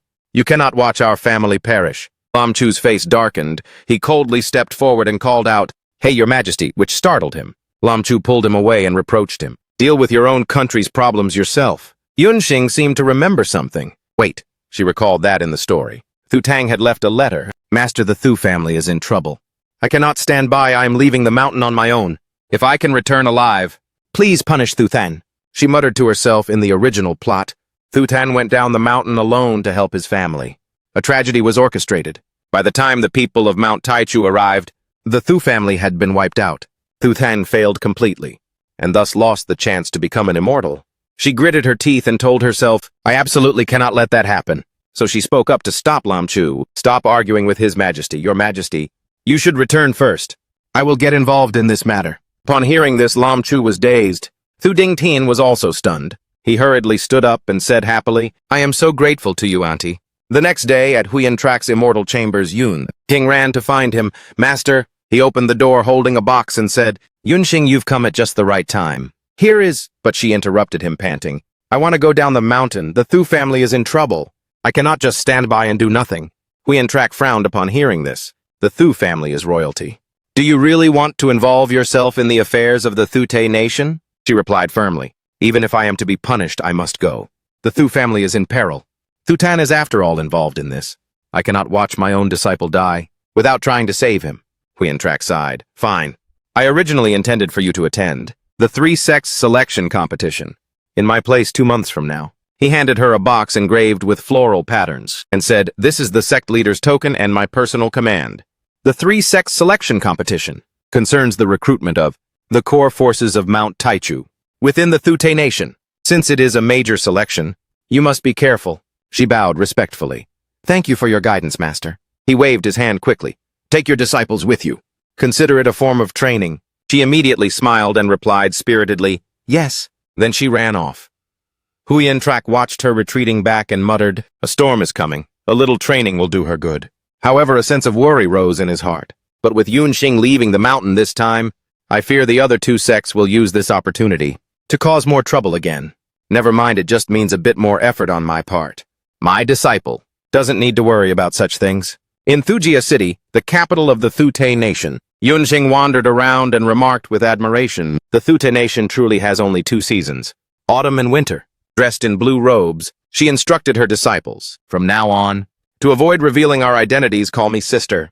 Thu Tang and I will head to the Thu residence first. The rest of you stay at the inn. Thu Tan's eyes lit up as he replied, Yes. The other 4 uttered an oh filled with envy. The 2 of them walked together through the streets of Thujia City. Suddenly, Yunxing turned her head and asked, What is your family head like? I cannot come empty-handed on my first visit. Thu Tan thought of his father who only slept, and held money close just like his mother. Knowing she loved weapons, he immediately shared, My father only has eyes for money. Giving him anything is worthless. It's better to give a gift to my grandmother. She loves weapons. Yunxing pondered upon hearing that, Weapons, huh? She scanned the street and saw the Minthan weapons shop. The proprietress was waving and calling out, Welcome! Welcome! She wondered, a private shop of the Thu Merchant Guild. She immediately pulled Thu Than over and said, Let's go, let's take a look inside. Right then, someone shouted loudly, Out of the way! Out of the way! Everyone move aside. If you accidentally bump into the general, it will be hard to keep your lives. Officer, please be gentle. Yunxing was confused by the increasing commotion. What is going on? The shop owner explained. Grand General Bai is returning after patrolling outside the city, out on the street. Soldier angrily pushed an old woman to the ground and scolded her loudly. You old hag, how dare you block the general's path? I take it you no longer wish to live, do you?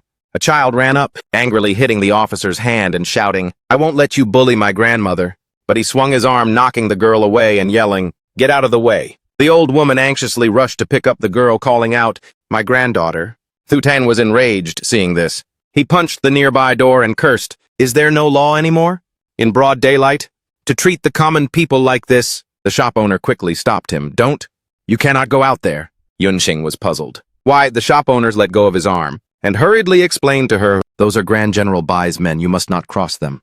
You cannot afford to make an enemy of them. Yunxing frowned upon hearing this. Meanwhile, that officer shouted out a loud scolding. Where is the shopkeeper? Why haven't you come out to welcome the general back? Being so slow and sluggish, do you still want to do business? She could only manage an awkward smile. General, please calm your anger, this humble one is coming. He pointed at Thu Tan and Yunxing, snapping at them. And you two, get over here and welcome the general home. Hurry up. The shop owner bowed respectfully and followed the soldier. Thu Tan whispered, Eldest sister, should we? She frowned and replied, Let's go over and see. Outside on the road, a troop of soldiers was parading through the street. All around, the citizens were kneeling on the ground. Accompanied by loud shouts, The general has returned to the city. The kneeling people shouted in unison, We welcome the Grand General back to the city. Grand General Bai rode upon a horse, looking extremely heroic and majestic. Yunxing and Thu Tan hid behind a pillar to observe. Thu Tan criticized with deep disdain, It's just a camp patrol. Yet he needs to clear the streets. With the people kneeling, this display is even grander than the emperor's. Yunxing frowned, such blatant overstepping of authority. It seemed the issues within Thu Tan were even more serious than she had imagined. Just then a man bumped into the two of them. Seeing this, Thu Tan said angrily, You bumped into someone? But Yunxing stopped him, making him ask in confusion, Eldest sister. She raised her clenched hand. Inside was a scrap of paper that read Palace Gate. Reinforcements are at the east. Thu Tan was startled. This is from His Majesty. She nodded and replied, Let's go. Inside the emperor's study, a cry rang out. As soon as he saw Yunxing enter, Thu Tan immediately stood up and laughed loudly. I have been looking forward to your arrival. Beside the emperor, an elderly lady stood up and bowed. Greetings, Elder Yun. She was the matriarch of the Thu family, Thu Dongmin. Thu Tan happily introduced her. Master, this is my grandmother. Yunxing nodded in greeting. It's not convenient to reveal my identity on this trip. Matriarch, please just call me Lady Yun. She smiled and replied, That will do. Lady Yun, please have a seat. Yunxing said softly, Thank you, matriarch. She sat down beside the emperor and analyzed the situation with a raised eyebrow. Bai Wuxiao holds a tight grip on military power, condoning his subordinates' indiscriminate killing. Meanwhile, Hua Wenyan serves as the prime minister and is also the imperial preceptor, holding the future of tens of thousands of scholars in his hands. These two are the primary sources of trouble. Thu Tan responded, You truly care for Thu Tan. You have hit the nail on the head. The power and roles of these two are indeed as you say. She nodded. I only know the general outline. I still need you to elaborate on the current situation. She thought to herself, After all, I have seen the movie. Thu Tan sighed. In truth, you have already covered all the main points. It's not that I haven't tried, but Bai Wuxiao has always been adamant about seizing military authority and refusing to yield to me. In the end, I could only win over some people at the borders. Thu Dongming added, Hua Wenyan and Bai Wuxiao go their separate ways. We tried to sow discord between them, but they repeatedly incited disputes. At the same time, and it was all in vain. That is why His Majesty has been compromising until now. Just then a palace maid's voice came from outside with a report. Your Majesty, the palace banquet has been prepared. Please come this way. The emperor nodded. Understood. You may leave. Then he turned and said, Come to the banquet with me first. You will be able to see the situation more clearly then. She turned to call Thu Tan. Go to the inn and bring our brothers to the Thu residence. Make sure you aren't spotted by anyone. He immediately bowed and replied, Understood. At the Thu Tan banquet, the eunuch announced loudly, His Majesty has arrived. The various court officials stood up to pay their respects. Welcome, Your Majesty. The emperor walked in smiling and waving his hand. There is no need for such formalities, my ministers. Thu Dongming gently reminded her. In a moment, Lady Van only needs to watch. Leave the rest to me. She nodded and replied, All right. Then she and the elder lady sat at their table. However, the seats for Bak Vuqiu and Hua Bundin remained empty. Van Hun was puzzled to see that the banquet had already started. Yet those two still had not arrived. Thu Dongming sighed. They have always been like that. If His Majesty is displeased, they use their achievements to speak for them. Just then the eunuch shouted loudly, Lord Hua has arrived. General Bach has arrived. Both walked inside and said with a smile, Your subjects are late. We hope for Your Majesty's forgiveness. Your Majesty is kind and magnanimous, so you surely won't mind these things. Van Hun frowned, entering the palace in armor. Thu Dongming frowned and replied, Bok Vu-Kiu has saved His Majesty's life many times, so he was granted the special privilege of not removing his armor when meeting the Emperor. The Emperor smiled from his throne. The two of you fought the rebels and brought peace to Thute. You are the great meritorious officials of Thute. How could I be petty about these formalities? As soon as the students saw Hua Vandin, they all stood up together to pay their respects and greet their teacher. He waved his hand. In front of His Majesty, no need for excessive ceremony. Van Hang thought with disdain. Hua Vandin's students are even more ostentatious than I had imagined. She turned back to ask, Hua Vandin's students span across the 6 ministries of the court. Is almost everyone part of his faction? Is there no one in the court who opposes him? Thu Dongming explained. The Bach and Hua families are linked by marriage, and both are highly honored, meritorious officials. You could say the entire court is in their hands. Who would dare to offend them? Seeing that everyone was present, the Emperor spoke. Everyone has arrived? Well then. Before he could finish, Bok Vu-Kiu waved his hand and interrupted. Start the feast. I've been on the road for so long. I'm starving. Everyone eats little in the palace, and the portions are small. If it's not enough, just call for more. We can't go back on an empty stomach. Hua Vandin sat opposite him, his face wearing an expression that seemed to evaluate the general. This is the banquet hall, not your military barracks. He slammed the table and shouted, So what if it's the banquet hall? The banquet hall must also let people eat their fill. If one isn't full, how can one fight a battle? Thu Dongming turned and explained in a low voice, Don't let Bai Wuxiao's foolish appearance fool you. You must be cautious. Whenever there is someone new in the capital, he will investigate them thoroughly. This is also the reason why we cannot infiltrate the capital's army. As soon as she finished speaking, he noticed Yun Xing. It seems the person beside the Dowager Thu is a new face. The Dowager Thu rarely attends palace banquets. Why has she come today? And she even brought a young lady along. Thu Dongming smiled. General Bai has sharp eyes. This is a girl from another branch that I am raising. Her constitution has always been frail. He interrupted her again. Speaking of frail, my wife hasn't been able to sleep at night lately. I recall someone gifted a rare wild ginseng. It would be perfect for nourishing her body. Then he looked up and asked His Majesty. The Emperor smiled and agreed. Very well, then go ahead and take it. Yun Xing covered her mouth with her sleeve and whispered softly, It seems the problems of Thute are even more serious than I thought. Thu Dongming nodded. I also know that for an immortal to intervene in state affairs is a taboo matter. If it weren't for a major crisis, I would not have invited Lady Yun to risk descending the mountain to help. Yun Xing smiled confidently. It's fine, I've already thought of a way.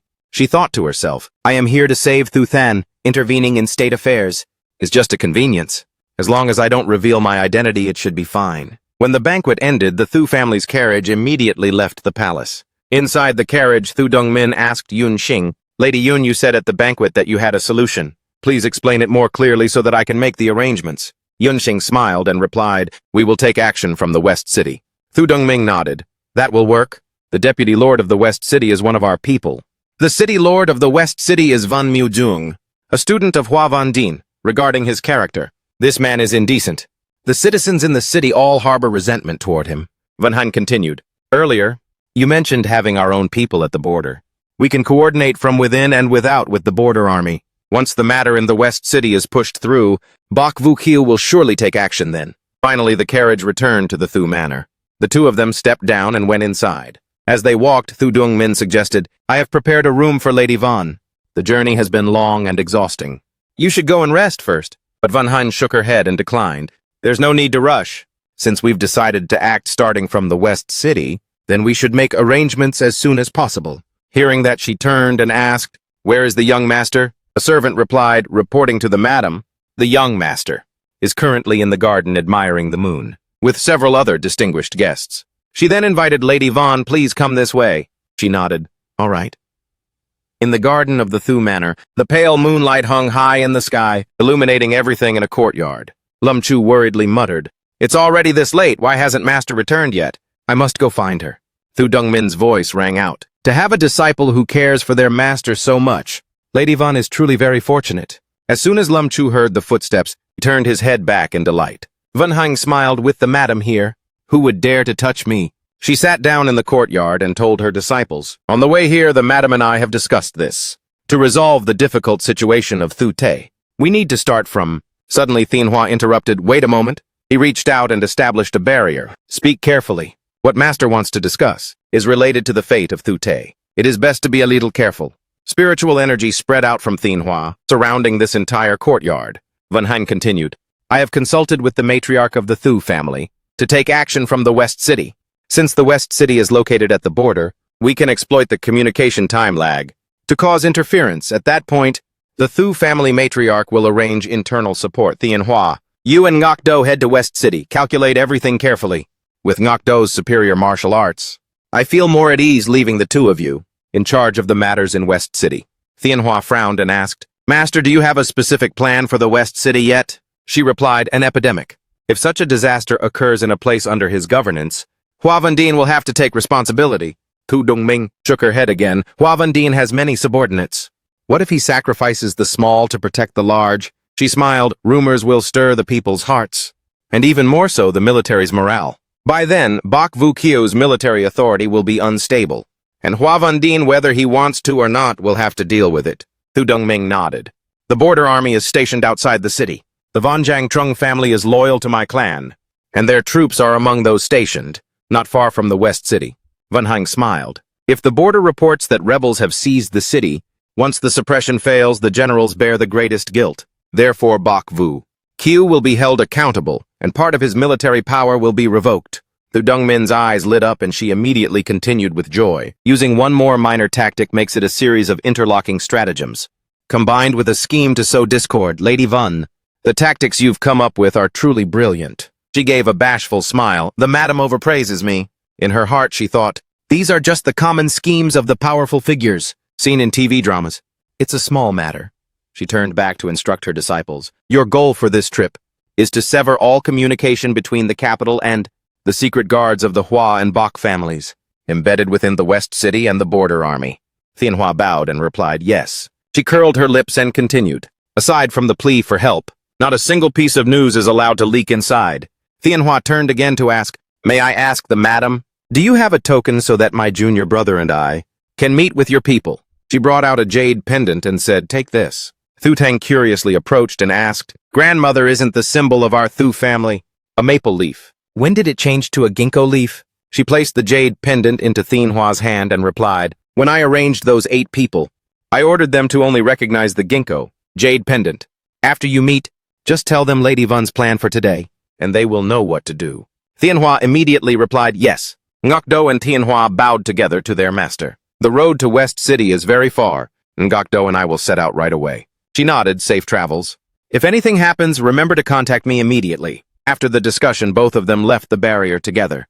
Thu Dongming smiled and said to Thu Tan, Then Yi, I have arranged accommodations for Lady Vun, and these distinguished guests next to your courtyard. Lead them over there. Thu Tang obediently nodded and replied, yes, grandmother. She stood up to take her leave. Then we shall go and rest first. Madam, please rest early as well. Then the 4 master and disciples left together. The madam watched their retreating backs and thought, a storm of blood is coming to this capital soon. I fear the Thu family is about to face a period of chaos. I must go and prepare. The next day, in a corner of the capital, Sakan, disguised as a passerby, sat at a tea house with Thu Than pretending to chat. Have you heard anything? There is an epidemic in the West City. Thu Tang gasped in shock. An epidemic? Sakan nodded. I heard that this epidemic spreads very fast. Many people have already been infected.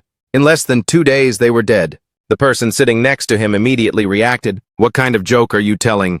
In our Thu Te, we haven't had an epidemic in many years. Sakan turned around and argued back. West City is located next to the Tai Lum swamp. Anyone who enters that swamp will die. Even birds that fly over it will perish. No one knows what lies within. Thu Thang added. I heard the last epidemic was caused by someone approaching the Tai Lum swamp and bringing back something unclean. Sakan nodded and supplemented. That's right, and this epidemic is even more potent. Al, almost all the people in the city have been infected. The other person looked skeptical. Is that for real? Where did you hear this news from? Sakan replied, cousin. My distant relative is a servant in the manor of great teacher Hua. He told me that this epidemic started over a month ago. The people in the tea house panicked. Over a month. Then how far has the disease spread by now? Epidemic. Where is the epidemic? The shop owner hurried over and pleaded, "Please, gentlemen, don't say any more. We have a business to run here." The can acted indifferent and dismissive. "Your shop only handles food and drink, and now you're forbidding us from talking?" The owner frowned. That civil official hates troublemakers the most. His disciples are everywhere. If you are targeted, you'll be finished. Thu Tang rested her chin on her hand confidently. "The news is true. I'm not afraid of being watched." Hearing this, the owner became terrified. "Is there really an epidemic? We're doomed." Seeing her run away, Sakan mocked her for being a coward. Thu Tang looked at the retreating figure and said, "I wonder if things on Master's side are progressing smoothly." At the same time, on the streets of the capital, outside the city, many citizens were walking about. Bun Hun approached a beggar and asked, "How many beggars are there in this city?" The person smiled. "There are many, noble one." "Do you have any orders?" "As long as you pay enough, I'll do anything you want." She held out a gold ingot and said, "Do as I say, and this will be yours." The beggar immediately stood up the moment he saw the gold, his eyes lighting up. "Please give your orders, noble one." She placed the gold ingot in his hand and asked, "How long will it take to spread news throughout the capital?" He held up 2 fingers and replied, 2 double hours. I guarantee the whole city will know." Lum Chu and Van Heng looked at each other and nodded. Lum Chu stepped closer and whispered into the beggar's ear. After hearing it, he was startled. "Noble one, about this." She handed over another gold ingot to reassure him. "Don't worry.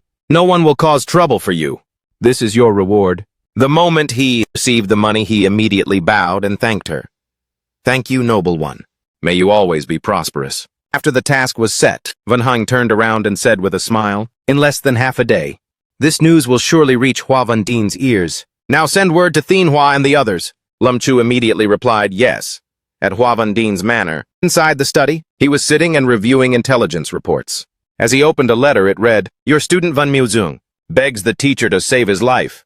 Hua Van Din's direct disciple and advisor. Zheng Tangko frowned as he analyzed it. The handwriting at this letter is sloppy. It must have been written in a moment of crisis. "We cannot contact West City, and there has been no word from those we sent there. I believe the news of the epidemic is true." Hua Van Din angrily slammed the letter onto the table, cursing useless. "Is it that easy to make money from the Tailum swamp? I told that fool several times to act with caution, yet he still let this happen." Zheng Tangko stood by and reminded his teacher, "News of the epidemic is currently spreading throughout the capital. I fear it will harm your reputation." Hua Van Din gnashed his teeth. "If it can no longer be saved, then just kill them all decisively." Zheng Tangko was stunned and asked again, "Kill them all." He ordered, "Follow me to the palace immediately to see His Majesty and present the petition. Kill every citizen in the city."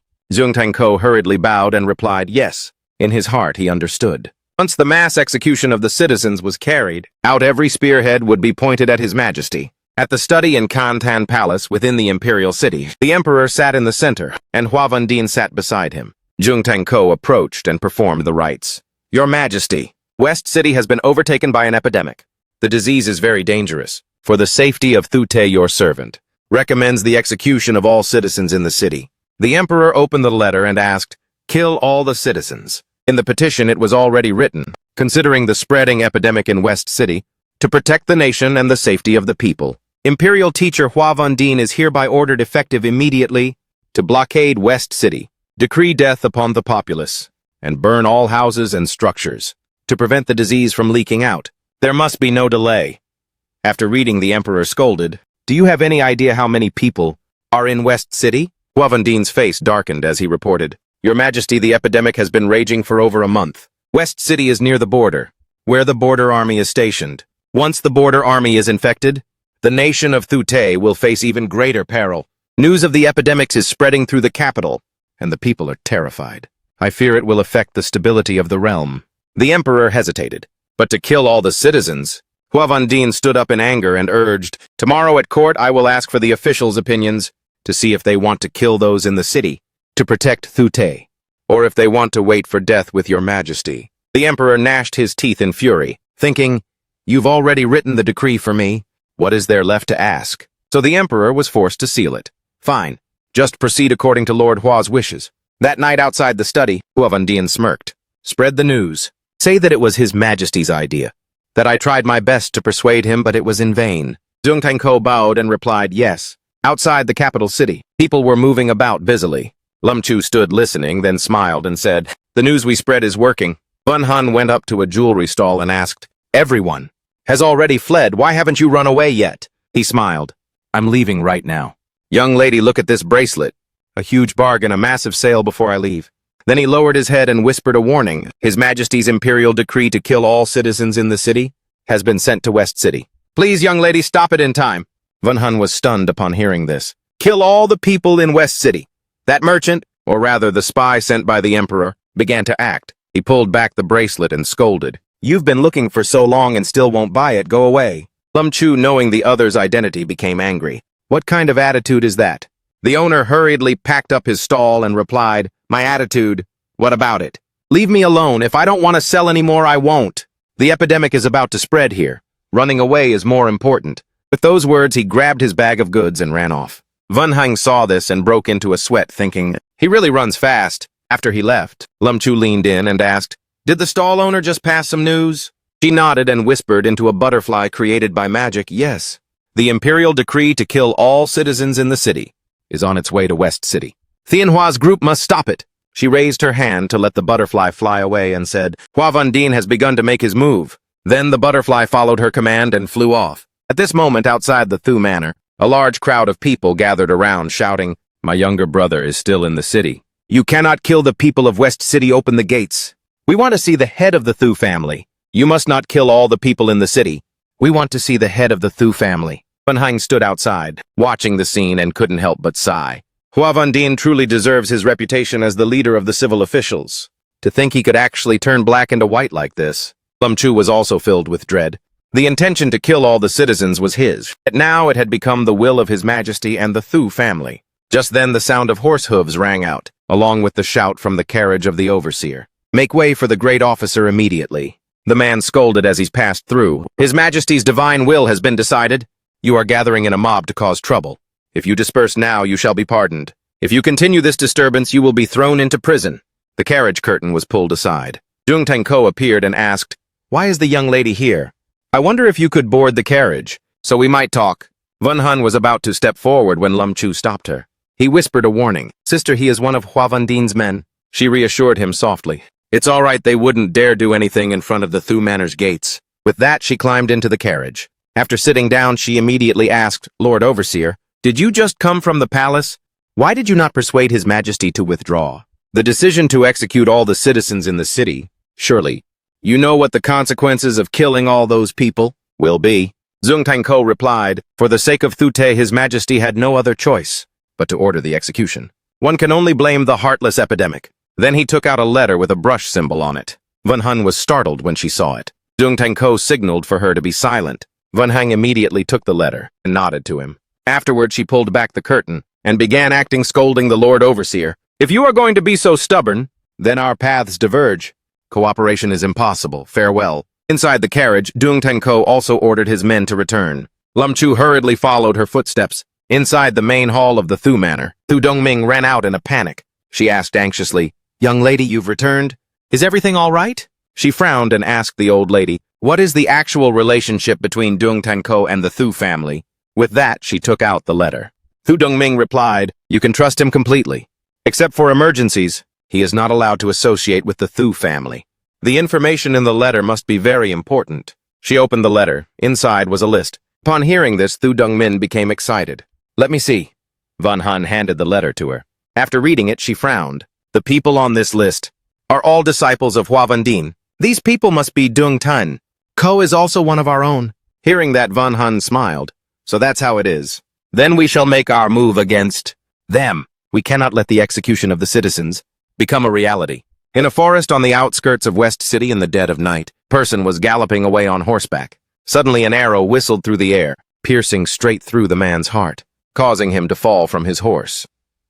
Ngakdo stepped out from the forest, still holding a bow made of ice. The man gnashed his teeth the moment he saw him. Blocking the Emperor's decree will lead to 9 generations of execution. Before he could finish, Ngakdo raised his foot and stepped on his shoulder. He leaned down and picked up the scroll of the imperial decree.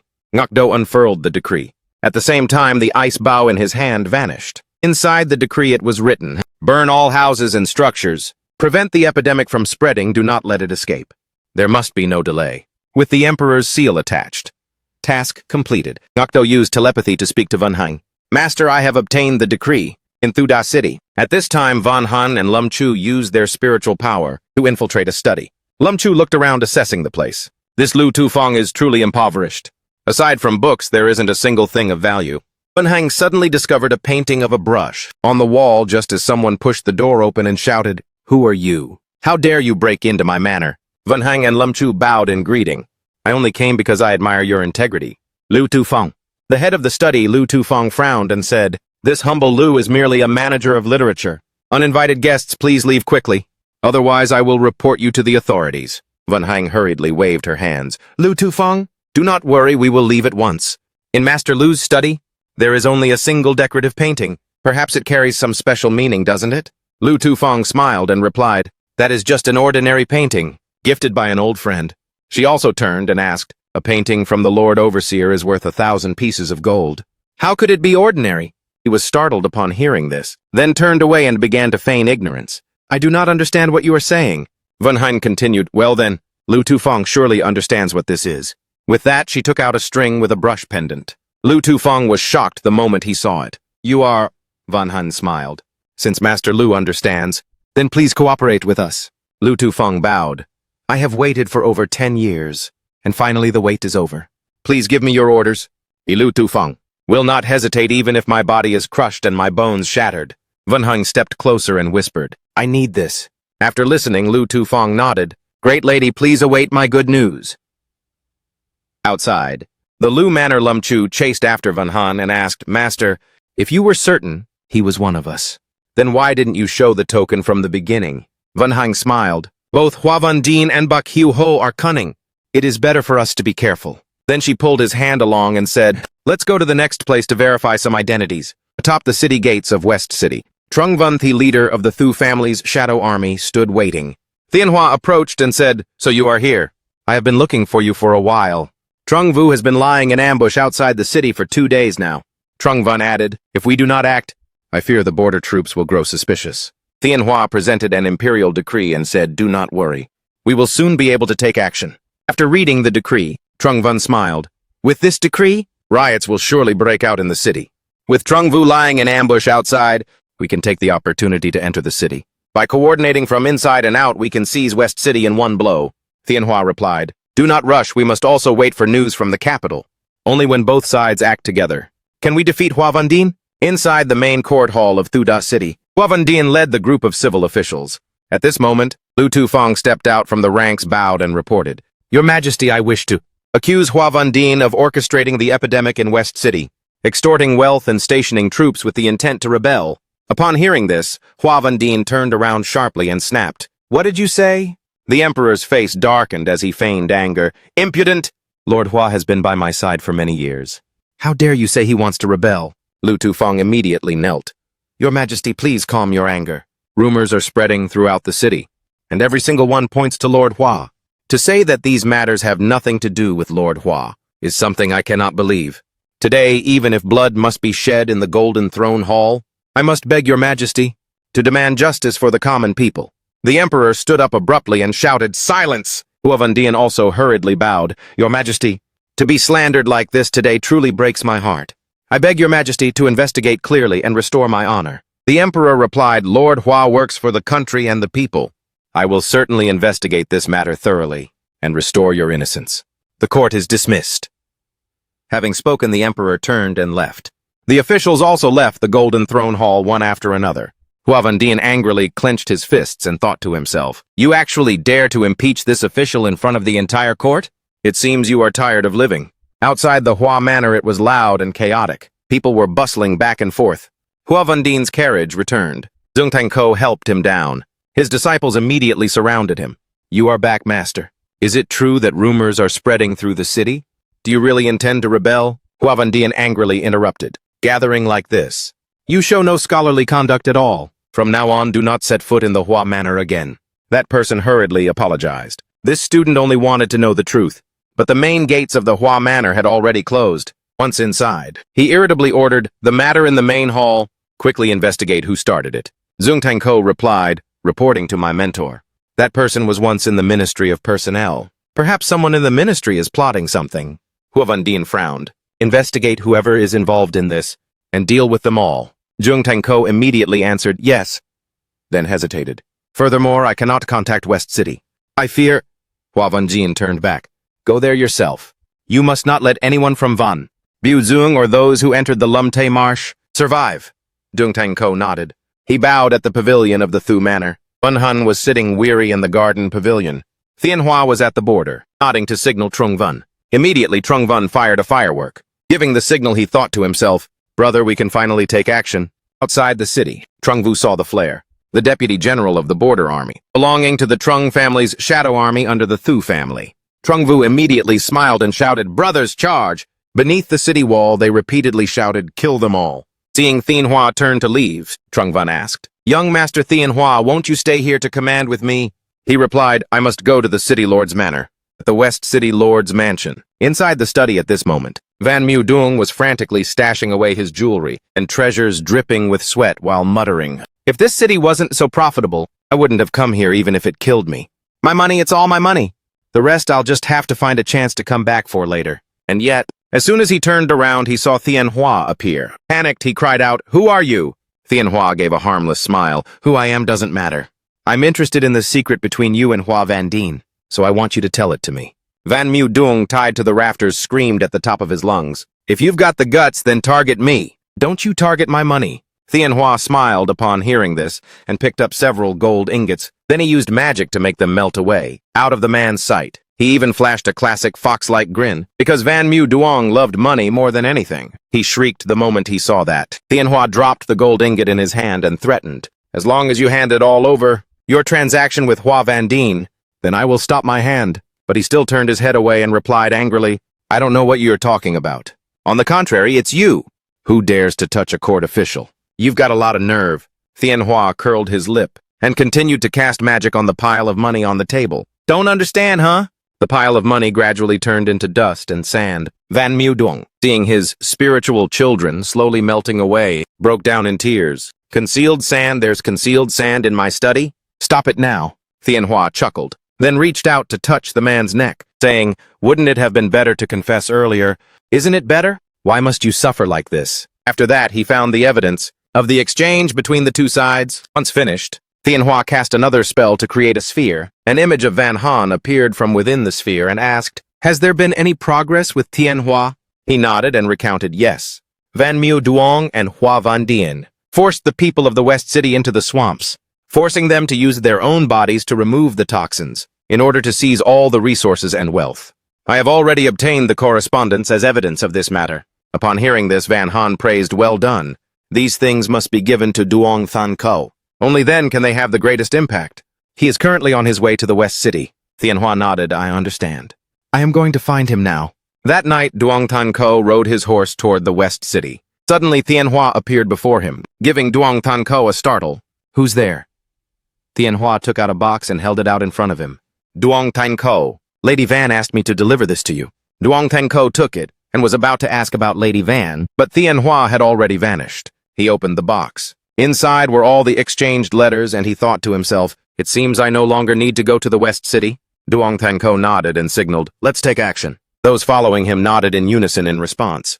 Duong Than Ko immediately broke into a smile again. At the Hua Manor, Hua Van Dien woke up and threw the teacup in his hand to the ground, cursing that useless Van Mu. This Duong holds the imperial decree, yet failed even to kill all the people in the city. Duong Than Ko hurried to kneel on the ground, reporting the West City is in chaos. What we need to do now is to suppress the rebels. Hua Van Dien's face darkened. "Now you're in a hurry. You turned back halfway. Once those living witnesses escape and run wild, have you considered the consequences?" Duong Than Ko looked up, his body covered in wounds, and replied, "I was suddenly blocked on the road and nearly lost my life. All the followers who went with me are dead. I had no choice but to return." Hua Van Dien held his head and walked away. "Go yourself and invite Bak Fu Q here. Tell him I want to borrow his army." Duong Than Ko was startled. "Borrow his army?" Hua Van Dien immediately said, "West City is in turmoil. If we don't borrow troops, how can we suppress it? How can we resolve this chaotic situation, the one you haven't handled yet?" Duong Than Ko hurriedly bowed, "Yes, I will go at once." A while later, Hua Van Dien was sitting in the main hall of the Hua Manor. Seeing a figure walk in, he immediately frowned. "I have been waiting for you all night. Bok Vukio curled his lips into a cold smile. Bok Vukio sat down beside him and said, "Your people are managing just one city, and yet they couldn't even manage that.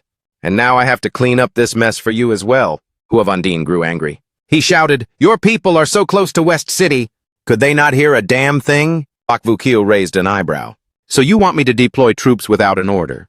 That is a capital offense?" Huavandin sneered. "Are you actually afraid of that?" He rested his chin on his hand and turned to look at Huavandin.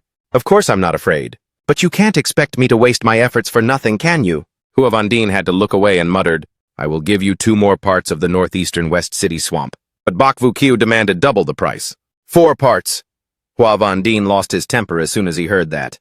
"Don't go too far. Previously I agreed to give you 3 parts, only because of my daughter's sake." Bok Vukio immediately stood up and brushed his hands. "In any case, if the events in West City are exposed, your reputation will be significantly affected." Seeing him turn to leave, Huavandin stood up abruptly in anger. "Fine, 4 parts it is." Bok Vukio smirked. "Deal." At this time, Van Han was sitting in the room, peacefully sipping tea, when she heard a call. Master Lam Chu hurriedly ran inside and reported, "Bok Vukio, after leaving the Hua Manor, has already sent people to West City." She frowned. "Bok Vukio's people. They must be delivering orders to mobilize the soldiers for the men he planted at the border. Send a message to Tianhua's group. Tell them that as soon as anyone from the border leaves West City, they must report back to me immediately." He immediately bowed. "Yes, I will go at once." Then he suddenly approached and called out to his master, leaving her puzzled. "What is it? Is there something else?" Lam Chu reached out to wipe a mark off her face. "There is something on your mouth." He blushed slightly at the touch. As for Van Han, seeing his handsome face, drawing close, her face turned as red as a tomato. She shyly scolded, "You brat!" Outside West City, Vu Kuk, a leader in Bok Vukio's private army, angrily raised his hand and slapped. "Trung Vu, you said there was a spy yet. 3 days have passed and you haven't caught them. What use do I have for you?" Trung Vu hurriedly knelt down and replied, "The people in the city are rioting. Your subordinate was forced to split the army in half." Vu Kuk pointed directly at his face and reproached him. "I don't have time to listen to your nonsense. Where is Van Mu Duong? West City has become such a mess. Tell him to give me an explanation." Trung Vu bowed his head and reported, "A charred body was found in the main courtyard of the city lord's manor. People think it is Van Mu Duong." Vu Kuk angrily kicked Trung Vu in the face again, cursing, "The city lord is dead, and the city is in chaos. If my foster father blames us, I will bring you forward to take the blame first." Trung Vu let out a "Yes, your subordinate knows his mistake." Vu Kuk was furious. Turning around, he ordered, "Call 30,000 troops to follow me and surround West City. As for you, remember to catch that spy for me." His subordinate bowed, "Understood." That night outside, the campfires were burning. Trung Vu sat with a soldier. Trung Vu rested his chin on his hand and warned, "Drink less." The general led 30,000 people away at once, so the camp is very understaffed now. "Be careful of a surprise attack." That soldier holding a bottle of wine replied, "Let's drink. It's rare that the general isn't here. Let's eat and drink our fill." As soon as he finished speaking, he fell over and began to snore loudly. Trung Vu stood up and gave him a kick to check. Then he turned back to report to Tianhua and Ngoc Dao. "The sedative in the wine will keep them asleep until tomorrow morning." Tianhua nodded. "Ngoc Dao and I will fake this place as the site of a rebel attack. Everything must proceed according to plan." Trung Vu bowed. "I must trouble you two to hit me a few times. We have to make the act look convincing." Tianhua broke into a fox-like smile. "Then please excuse me." With those words, Tianhua immediately took action. After a while, Trung Vu, covered in injuries, ran before Vu Kuk and cried out for help. "General, save me." Vu Kuk stood up abruptly in anger and asked, "Which bastard dares to injure my men?" Trung Vu knelt down to report. The rebels launched a surprise attack on the camp. The subordinates couldn't hold them back. The camp has been seized by them. The soldiers suddenly lost all their strength during the battle. I suspect someone poisoned them. Hearing this, Vu Kuk's face darkened. "I knew it. That's why we couldn't catch that spy." Trung Vu looked up tentatively. "Should this matter be reported to Great General Bok?" "No, it isn't." Vu Kuk scolded angrily. "Do you want me to go to my death?" Trung Vu quickly explained. "What your subordinate means is, you should take this opportunity to leave the camp, intentionally leaving a gap for that spy, so that I can set a trap to catch him." Trung Vu stepped closer and continued. "Furthermore, if you sincerely go to confess your fault in person, Great General Bok will not have the heart to punish you." Vu Kuk hesitated. "Foster father is very strict about discipline. Will doing this be okay?" Trung Vu advised. "Just ask the madame to have the chancellor put in a good word for you." Vu Kuk sighed. It's lucky enough if that old man doesn't scold me. But it has been a very long time since I've been home. Going back to visit my wife now is also a good idea. Trung Vu knew that his plan had succeeded. He hurriedly knelt down to perform the rites. Your subordinate will prepare the horses within the day. That night, deep inside the forest, Trung Vu, Trung Van Tianhua, and Ngoc Do gathered together. Trung Vu spoke first. Vu Kuk has departed to return to the capital, and military authority has been temporarily handed over to me. Tianhua accumulated spiritual energy to create an ice crane. Seeing this, Trung Vu was suspicious. He then explained it is to send a message to Master. After the business was done, Tianhua reminded them, the matters in West City have been settled properly. My junior brother and I must return to Thujia City now. Everyone please stay and be careful. This is a paper crane for communication. If anything happens, just tell it to find me. I will come to meet you. Both brothers performed a salute together, wishing them a safe journey. A paper crane flew back to Van Han's side. She reached out her hand to receive it. After listening, she smiled. They've finally returned. Evening inside the main hall of the Thu Manor. Van Han and Tu Dongming sat and listened to Tianhua's recount. Trung Vu had secured military power at the border. According to the plan, a few days later, Vu Kuk could reach Thujia City. After hearing this, Tu Dongmin said, when Vu Kuk returns, Bok Vu Kiu will find out what happened at the border. If he joins forces with Hua Van Dien to pressure His Majesty, it will be a disaster. Van Han, who was standing nearby, spoke up. I remember the old madame once said that the Bok family had an alliance through marriage with the Hua family. Thu Dongming nodded. That's right. Bok Vu's adopted son Vu Kuk married Hua Tiu Tiu, the daughter of Hua Van Dien? She was curious about the relationship between Vu Kuk and Hua Tiu Tiu. Thu Dongming sat back and sighed. It's merely a political marriage tool. Vu Kuk is away all year round, leaving Hua Tiu Tiu all alone at home. My secret guards have discovered that she is having a suspicious affair with Ha Chim. Van Han was startled. Ha Chim. Thu Dongming replied, he is a student of Hua Van Dien, a young scholar who is very silver-tongued. An idea immediately struck her. I have a way. Van Han turned to give instructions to Tianhua. Go and block all news regarding Vu Kuk's return. He bowed. Yes, master. Van Han smiled confidently. In a few days, we will present Vu Kuk with a grand scene of jealousy. Thus, the following day, in front of Vu Kuk's mansion, a soldier knelt on the ground and called for Butler No. That person was actually Lam Chu in disguise, feigning a look of deep sorrow. He reported that General Vu Kuk had sacrificed his life for the country. Butler Ngo was shocked upon hearing this and pushed the door open. What, quickly follow me to see the madame? Lam Chu, posing as the soldier, entered the mansion and recounted everything. It was like that. Hua Tio, daughter of Hua Van Dien and wife of Vu Kuk, asked again, are you telling the truth? Lam Chu bowed his head and replied, this matter is extremely important. Your subordinate would not dare to speak carelessly. The news must not be sent into the palace. The great General Bok's intention is to keep the army stable, so for now this news cannot be leaked out. As such, we must ask the madame to endure this grievance. Hua Tio Tio curled her lips into a faint smile. It's no grievance. No grievance at all. Lam Chu raised his head in confusion. The madame suddenly realized she had shown joy at the news of her husband's death. She quickly put on an act of feigning grief. My general, why did you leave me here all alone? What am I supposed to do now? Lam Chu saluted. Madame, please restrain your grief. But in his heart he thought, what a performance. Hua Tiu Tiu continued to pretend to be in pain. She waved her hand to dismiss him. You may leave first. Lam Chu quickly replied yes and departed. Once the sound of footsteps had faded away, Hua Tiu Tiu raised her head and thought, he's gone. She stood up joyfully. That loser is finally dead. I must break this good news to Chiem Long. Lam Chu had not left yet but was lurking outside. As soon as he saw Hua Tiu Tiu stepping out of the mansion, he smiled. She took the bait.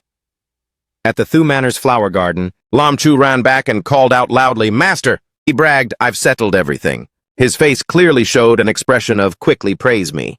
Van Han reached out her hand and said, all right.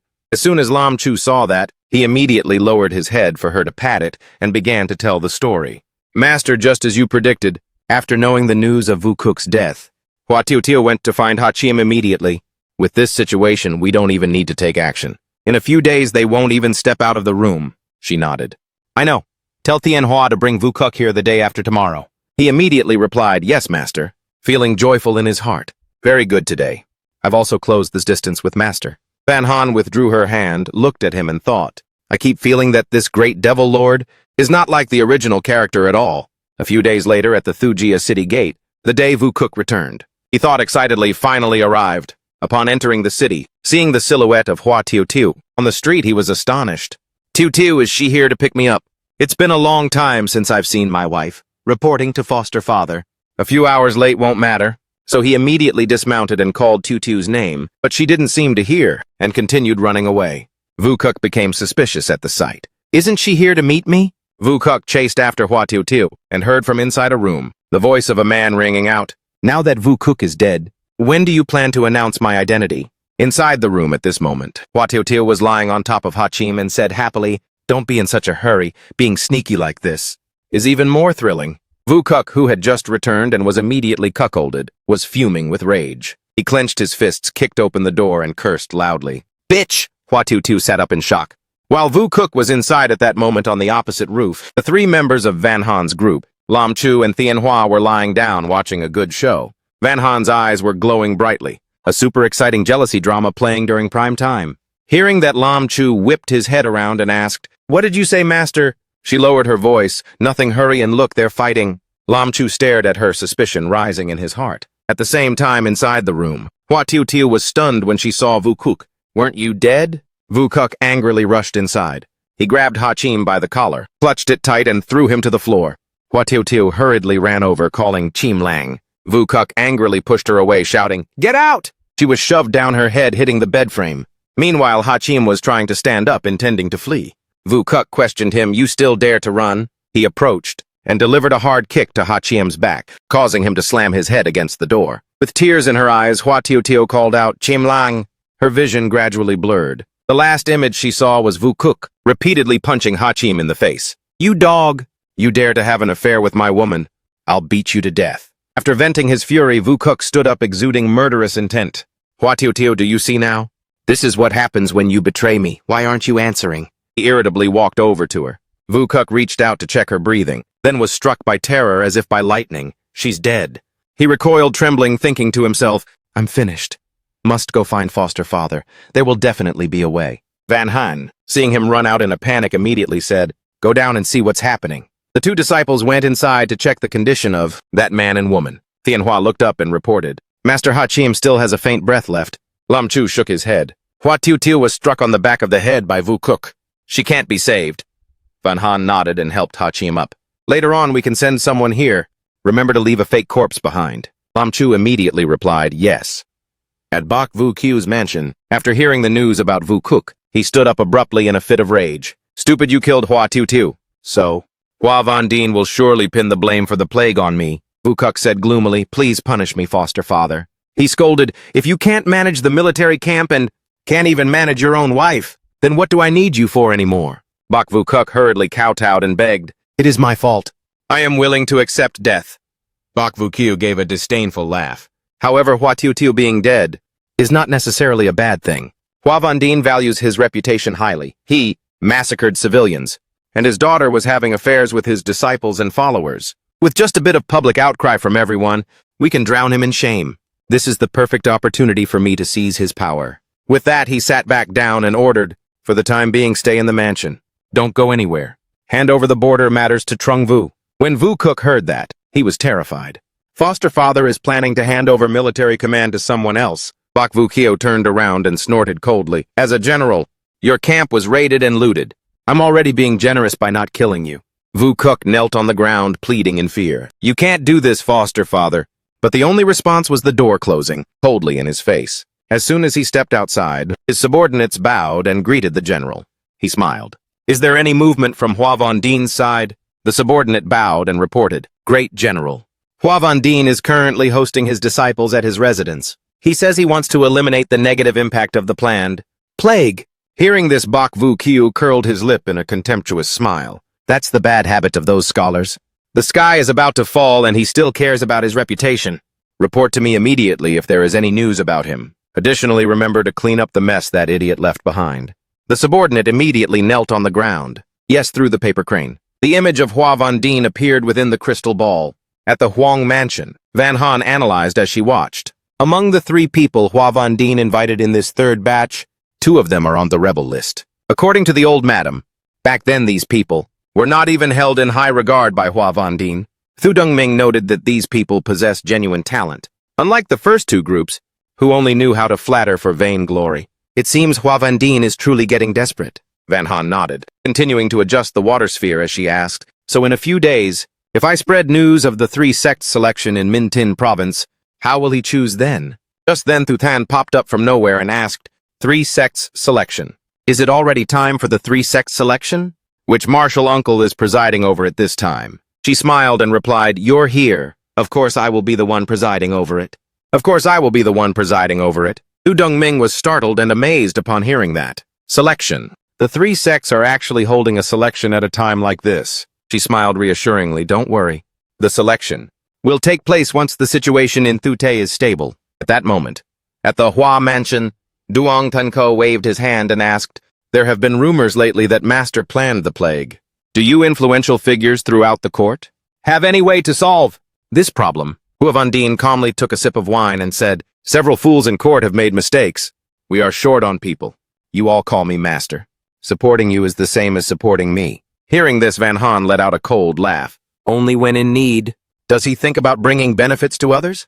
Why not do that sooner? Thu Tang said while eating fruit. This Hua Vandine is far too arrogant. One of the disciples spoke up. Master has given us a future. His kindness is as vast as a mountain.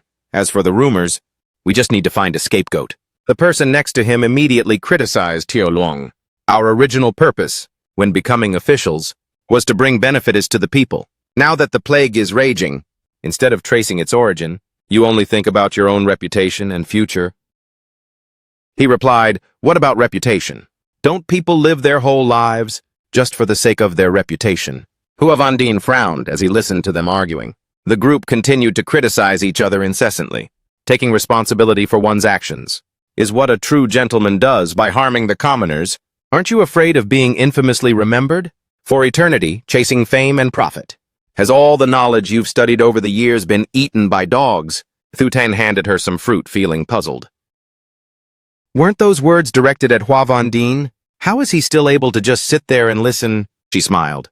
Right now he has no choice but to listen. At the Hua Mansion, Hua Vandine angrily slammed the table and shouted, enough if you no longer acknowledge me as your master. Then all of you get out. From now on, you're on your own. The group immediately left. Duong Tanko bowed his head and advised, Master, please don't be angry. I will think of another way. If all else fails, even if I have to bear the infamy alone, I will protect you, Master. Hua Vandine felt somewhat comforted. I have many disciples, but the loyalty of all of them combined doesn't even amount to a fraction of yours. Rest assured, I won't let it come to that for you. Go find a fool to prepare as a backup. Duong Tanko immediately replied, yes, I will go at once. He then left the guest room. The paper crane was still following him. The paper crane flew into the hands of Tian Hua, who was hiding behind the artificial mountain. He smiled and praised. This insinuating tactic by the head supervisor was acted out remarkably well. Duong Tanko asked him, does Lady Van have any instructions? Tian Hua replied, today eldest sister rescued a person named Ha Chiem. The witness to the case of Vu Cook killing Hua Tiu Tiu has been sent to the head supervisor's mansion. Eldest sister's instruction is to act as the situation develops. Duong Tanko nodded, understood. Tian Hua turned his head and asked, aren't you curious about Hua Tiu Tiu's death? Duong Tanko replied, she relied on the power of the Hua family to commit many evils. This can be seen as the cycle of karma. As soon as Tian Hua heard that, his hand playing with the paper crane paused. He muttered, the cycle of karma. Tian Hua stood up and reminded him, there is one more thing.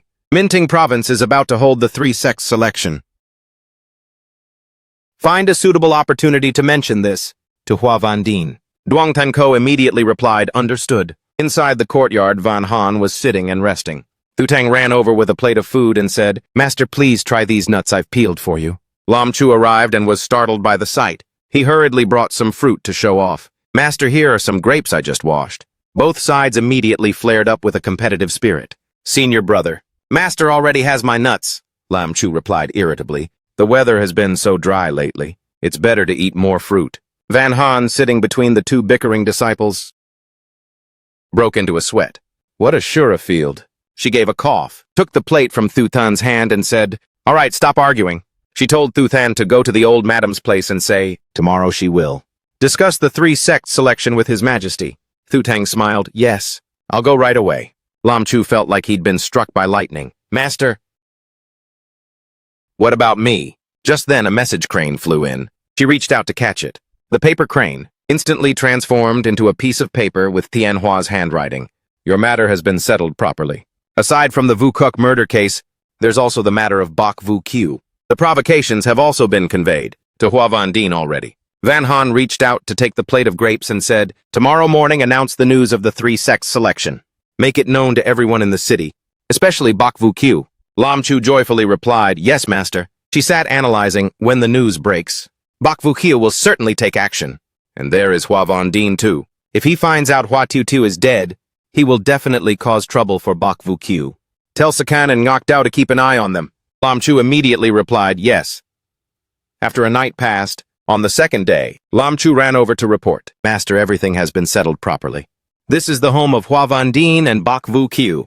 Didn't you already arrange for Kan and Ngok Dao to watch over them?" She said them turning against each other is because we are pulling the strings behind the scenes. Although Sakan and Ngok Dao are monitoring them, if we aren't careful, all our plans will go down the drain. Therefore, we must not be careless. At this moment inside the Hua mansion, Hua Van Dien cursed angrily. "I knew it. Why have things been happening one after another lately?" As it turns out, the old emperor couldn't hold back any longer and decided to make his move. Duong Tanko reported, "There is one more thing. Last night, Hachim, covered in wounds, hurriedly came to my mansion. He said..." Hua Van Dien held his head and asked, "Said what?" Duong Tanko replied with a pained and mournful expression. "He said Vu Kuk has killed the young lady." Hearing this, Hua Van Dien exploded in anger. "What?" Duong Tanko quickly knelt down. He also said, "Vu Kuk's next target is you." Hua Van Dien glared and shouted, "Well done, Vu Kuk." Bok Vu Q truly raised a fine son. He immediately stood up and gave an order. "Have someone prepare the horses. I must go and confront Bok Vu Q." Duong Tanko hurriedly stopped him. "Master, you absolutely must not. If Bok Vu Q dared to kill her, the eldest young lady is intentionally provoking you. Who knows, he might have already set a trap. The 3 sects selection is approaching. To be safe, we should find an assassin." Hua Van Dien gnashed his teeth in anger. "You're right, go make the arrangements. By tomorrow morning I want to see Bok Vu Q's corpse." Duong Tanko immediately replied, "Yes." That night inside Bok Vu Q's mansion, he was taking a stroll when a person appeared attacking with a blade. He hurriedly dodged to one side. The assassin landed nearby. Bok Vu Q wiped a bloodstain from his face and sneered, "To dare come to my Bok mansion in the dead of night, you are very bold." He waved his hand, and subordinates immediately appeared drawing their swords, startling the assassin. After a few exchanges, the assassin was finally defeated and knelt on the ground. His subordinate searched the assassin. After a moment, he found a red command token and immediately reported to the general. "It's a command token from the Hua mansion." Bok Vu Q asked, "The Hua mansion? It seems he knows his daughter is dead. Take him away and lock him up, then go find Vu Kuk. Tell him to stay in the mansion and not run around." The subordinate immediately withdrew. Bok Vu Q frowned, thinking to himself, "Hua Van Dien, things have come to this point. Don't blame me for going all the way now that the die is cast." That night, Bok Vu Q led the way, kicking open the doors of the Hua mansion. Soldiers thundered in behind him as he shouted orders, "Search everything." Hua Van Dien gnashed his teeth in fury. "I haven't even gone to settle the score with you yet. Yet you actually dare show up at my door." Bok Vu Q sneered. "You are raising a private army with the intent to rebel. This general is personally wiping out the rebels. Why wouldn't I dare to come?" Hua Van Dien was beyond livid. "Your adopted son killed my daughter, and now you come here to frame me? Don't forget we are in the same boat. If anything happens to me, you won't have peace either." Bok Vu Q spoke powerfully. "I am the great General Bok. How could I possibly be an accomplice to a rebel like you?" Hua Van Dien trembled with rage. Pointing at him, he scolded, "You shameless scoundrel!" Bok Vu Q stepped closer and ordered, "Search every inch thoroughly. Do not overlook any corner, no matter how small." The subordinates immediately replied, "Yes, sir." Hua Van Dien was furious. He grabbed the man's collar and shouted loudly, "I am an official of the imperial court and the mentor of the emperor. Without the emperor's direct orders, you have no right to search my mansion." Bok Vu Q held up the Hua mansion's command token and said, "An imperial official who harbors assassins. With such clear evidence, I have the authority to execute first and report later." He gripped Hua Van Dien's arm tightly and said coldly, "It is because of you, Lord Hua, that I have this authority." Hua Van Dien gnashed his teeth in fury. He then lost his balance and almost collapsed. Fortunately, Duong Tanko rushed over to support him and shouted, "Guards, protect Lord Hua at once." The situation at the Hua mansion at this moment was becoming extremely tense. Ngok Do was hiding nearby, watching the events unfold, when he saw Van Han's message butterfly fly toward him. She reminded him to wait for the perfect opportunity to deal with Bok Vu-Q. Down below in the Hua mansion, soldiers marched quickly to surround Hua Vandine. While Duong Tan Kao was hiding behind Hua Vandine, suddenly, Bok Vu-Q shouted out, "Duong Tan Ko, obstructing an investigation is equivalent to this crime of treason, and you shall be executed according to the law." Ngok Do, who was currently hiding on the roof, immediately cast a spell. This magic caused Bok Vu-Q to suddenly stand perfectly still and unable to move. "Great chance!" He immediately gave the command. "Bok Vu-Q is trying to kill Lord Hua. Quickly protect Lord Hua." Hua Vandine's troops immediately rushed forward. Bok Vu-Q's soldiers also launched a counterattack, but one attacker managed to break through directly to him. Bok Vu-Q stood frozen, unable to budge. He could only watch the approaching figure in sheer terror. He realized this is bad. Finally, he was struck down and fell to the ground. Van Han had observed everything. She turned and ordered Tel Thu-Than to begin the operation. Lam Chu immediately bowed and replied, "Yes, ma'am." Meanwhile, inside the Bok mansion, Vu Kuk was holding a beauty in his arms, saying, "Drink up. Follow me from now on, and I'll let you drink as much as you want." Thu Tang, disguised as a soldier, pushed the door open and entered. In a panic, he reported, "General, something has happened." Vu Kuk angrily threw his teacup at him and barked, "Get out. Can't you see I'm discussing official business if there is? Any problem, go find my foster father. Finding me is useless." Thu Tang hurriedly knelt down and reported, "Great General Bok.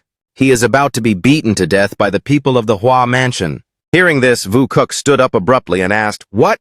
He rushed to the Hua mansion with aggressive momentum. When he saw Bok Vu-Q lying on the ground, he cried out, "Foster father!" The moment Hua Vandine saw him, he gritted his teeth. "That beast has arrived just in time. You pay for my daughter's life." He drew his knife and screamed, "I will kill you to avenge my foster father." Vu Kuk raised his blade and charged straight toward Hua Vandine. Seeing this from behind, Duong Tan Kao shouted, "Mentor! Careful!" Hua Vandine turned to run away, but he was stabbed straight through the heart by Vu Kuk's sword. The scene at that moment seemed to freeze. Duong Tan Ko reached out in horror, calling, "Mentor." Vu Kuk pulled the sword out and snorted coldly, "Death still doesn't atone for your crimes." Duong Tan Ko rushed over to support him and asked, "Mentor, how are you, Mentor?" Hua Vandine was trembling violently. Blood flowed from the corners of his mouth as he mumbled, "Save me." Duong Tan Ko was still shouting, "Mentor." However, he leaned down and whispered into his ear, "A person like you doesn't deserve to be saved." Upon hearing this, Hua Vandine was stunned. At this time, Duong Tan Ko was still acting. "Mentor, please hang on." Hua Vandine was in disbelief. He pointed at him and stuttered, "You!" But he was exhausted and his arm dropped down. Duong Tan Ko continued his act, crying out loudly, "Mentor!" He then turned to reprimand Vu Kuk. "You killed my mentor. Don't even think about leaving today. Guards, arrest him for me." Vu Kuk leaned down to lift Bok Vu-Q's body.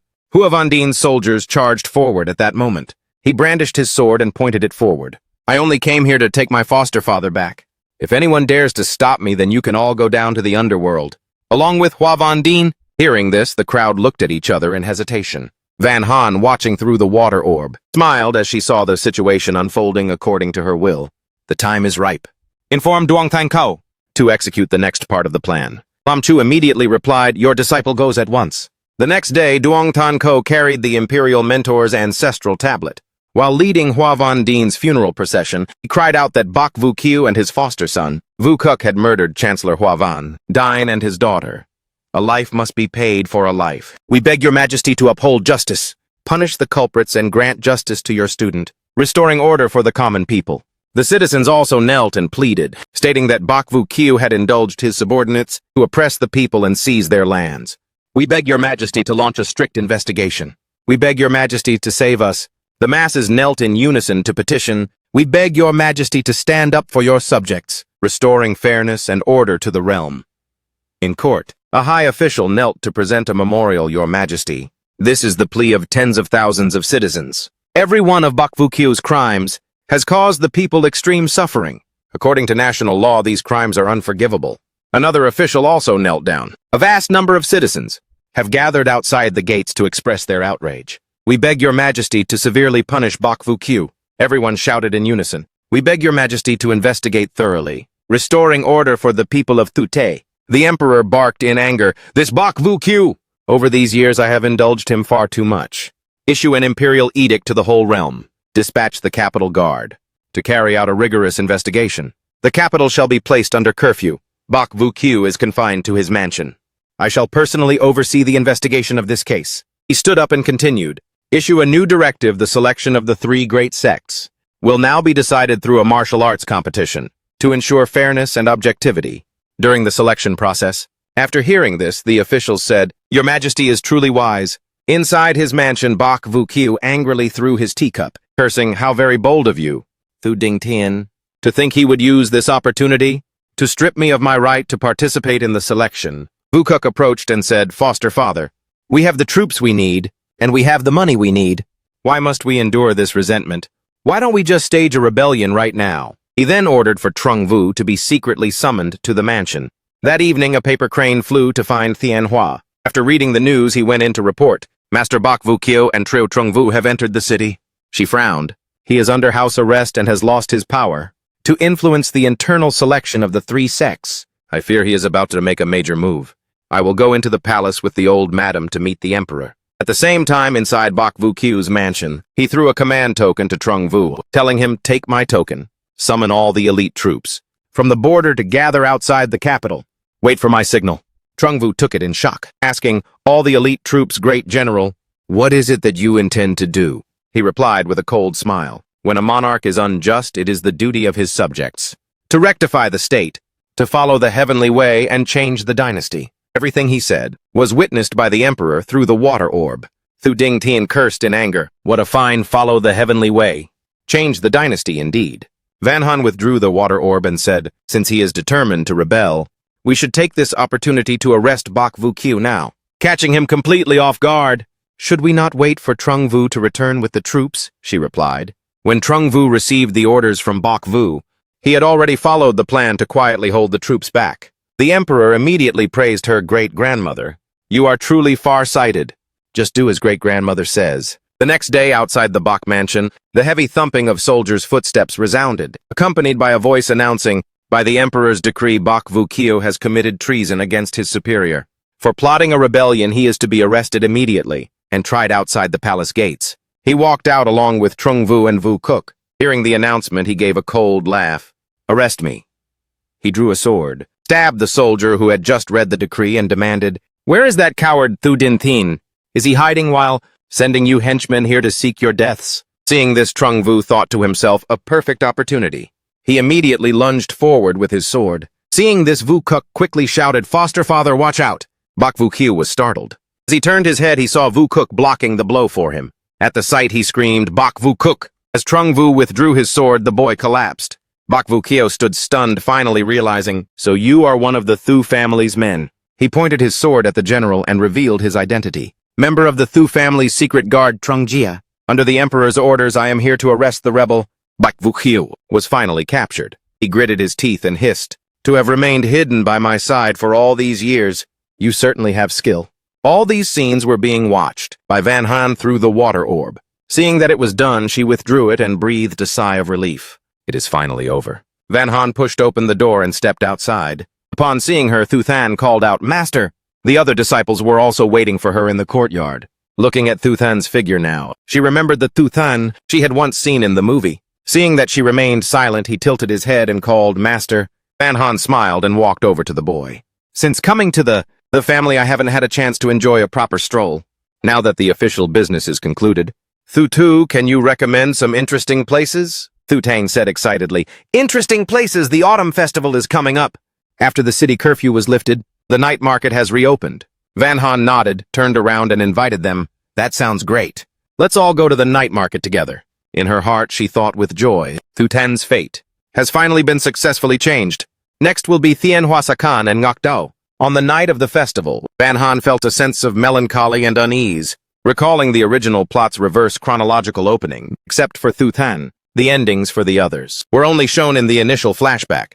Thu Tan had blocked a sword for the female lead. As for Lam Chu's fate, she frowned, remembering the scene where Lam Chu succumbed to inner demons. Because the female lead cared about Thu Tan, he lost control and fell into madness. It was truly beyond words. Regardless, she had to handle this god of slaughter carefully. Then there was Sakan, who at that time seemed to be imprisoned somewhere. It didn't look like Mount Tai. Sakan's cultivation level wasn't low. Whoever could confine him certainly wasn't simple. Tianhua ended up driven to insanity, wandering off to some unknown place. He must have suffered some kind of mental breakdown. But the storyline she had read only went as far as the destruction of Thu Than's family. It was impossible to analyze who could cause such an outcome. Therefore, she would have to pay more attention to Tianhua's mental state. Finally, there was Ngok Dao. He went to fight against the demon army and died in battle after total exhaustion. Logically, in a war between immortals and demons, there couldn't be a total lack of reinforcements. Either there was internal sabotage, or manpower had truly run out. It seemed she would also have to monitor the demon race's movements to prevent them from starting a war. There were so many things to keep an eye on. She wondered if she could resolve them all. Just then Thu Than returned from buying some cakes, bringing them over to show her, "Master, come quickly. The sweet rice balls over here are delicious." Lam Chu was asking a shopkeeper, "How much is this lantern?" Van Han replied with a smile, "I'm coming," while telling herself, "For now I can only take it one step at a time. I hope there will be a happy ending, and everyone will be all right." Van Han took a piece of rice ball with a napkin and ate it. Thu Tang smiled gently and asked, "How is it?" She praised, "It's delicious." Van Han suddenly realized with a start, "Wait, this is way too close. This atmosphere feels like a date. I almost forgot my original purpose for isekaiing here." She shyly called out, "Tuh!" when Lam Chu suddenly ran over and interrupted, "Look at the lantern I just bought. Is it pretty, isn't it pretty? This rabbit lantern was bought specially for you, Master. Master, do you like it?" She was annoyed and cursed inwardly. How irritating. "Can't you read the room?" She sighed in frustration and walked away. "I can't deal with you," Lam Chu asked, confused. "Huh, what did you say, Master?" She replied, "I was just asking where Tianhua and the others went." Lam Chu walked beside her and answered, They went to watch the lion dance. Master, do you want to go watch it too?" Just then a loud explosion rang out from behind. Van Han turned her head in shock and asked, "What was that sound?" The crowd behind was rushing away in a frenzy, shouting, "Run, hurry!" Lam Chu hurriedly reached out to protect her and asked, "What happened?" Van Han asked back, "That was the sound of an explosion, wasn't it?" Suddenly Thu Than turned pale, causing her to freeze and call out, "Thu Tang!" The lantern and the cake in his hands all fell to the ground. He hurriedly flew up, startling both Lam Chu and Van Han. Van Han urged, "Follow him quickly." She frowned in worry. "Thu, what suddenly happened? And those people, I have a bad premonition." At that moment, the Thu estate was engulfed in a sea of fire. Thu Tang knelt on the ground, staring at the charred corpses. Van Han landed beside him, stunned. "Thu Tang, how did it turn out like this?" Panic filled her heart. "I clearly changed the course of the story." Flashing back to a short while ago, Bak Vu Kiu pointed at a portrait of Hua Tiu Tiu and ordered, "Keep a close watch on this woman." His subordinate bowed and replied, "Yes, General." Later, Bak Vu Kiu received a letter stating, "Trung Vu is compromised." He muttered to himself, "Trung Vu." Later, Hua Van Dien also received a letter. He immediately gave an order, "Go back and report to the great general." "I have received the letter." Inside the letter, the name Hua Tiu Tiu was written. Elsewhere, Vu Cook was threatening a maidservant. "If you don't bury these explosives in the Thu estate, you know what the consequences will be, right?" She replied in terror, "I will do it well, sir. I beg the general to spare my family." Next was the scene of Bak Vu Kiu finishing off Thu Din Tin and ascending the throne as emperor. Hearing the ministers chanting, "Long live the emperor! Long live, long live, long live!"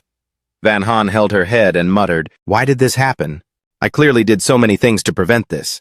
With the Thu family wiped out, Thu Than was in extreme agony. He grew weaker as his cultivation level constantly dropped. Van Han focused only on Thu Than and neglected Lam Chu, causing Lam Chu to succumb to inner demons and destroy Mount Tai. The more she thought, the more dizzy she became. Her body swayed and then she collapsed.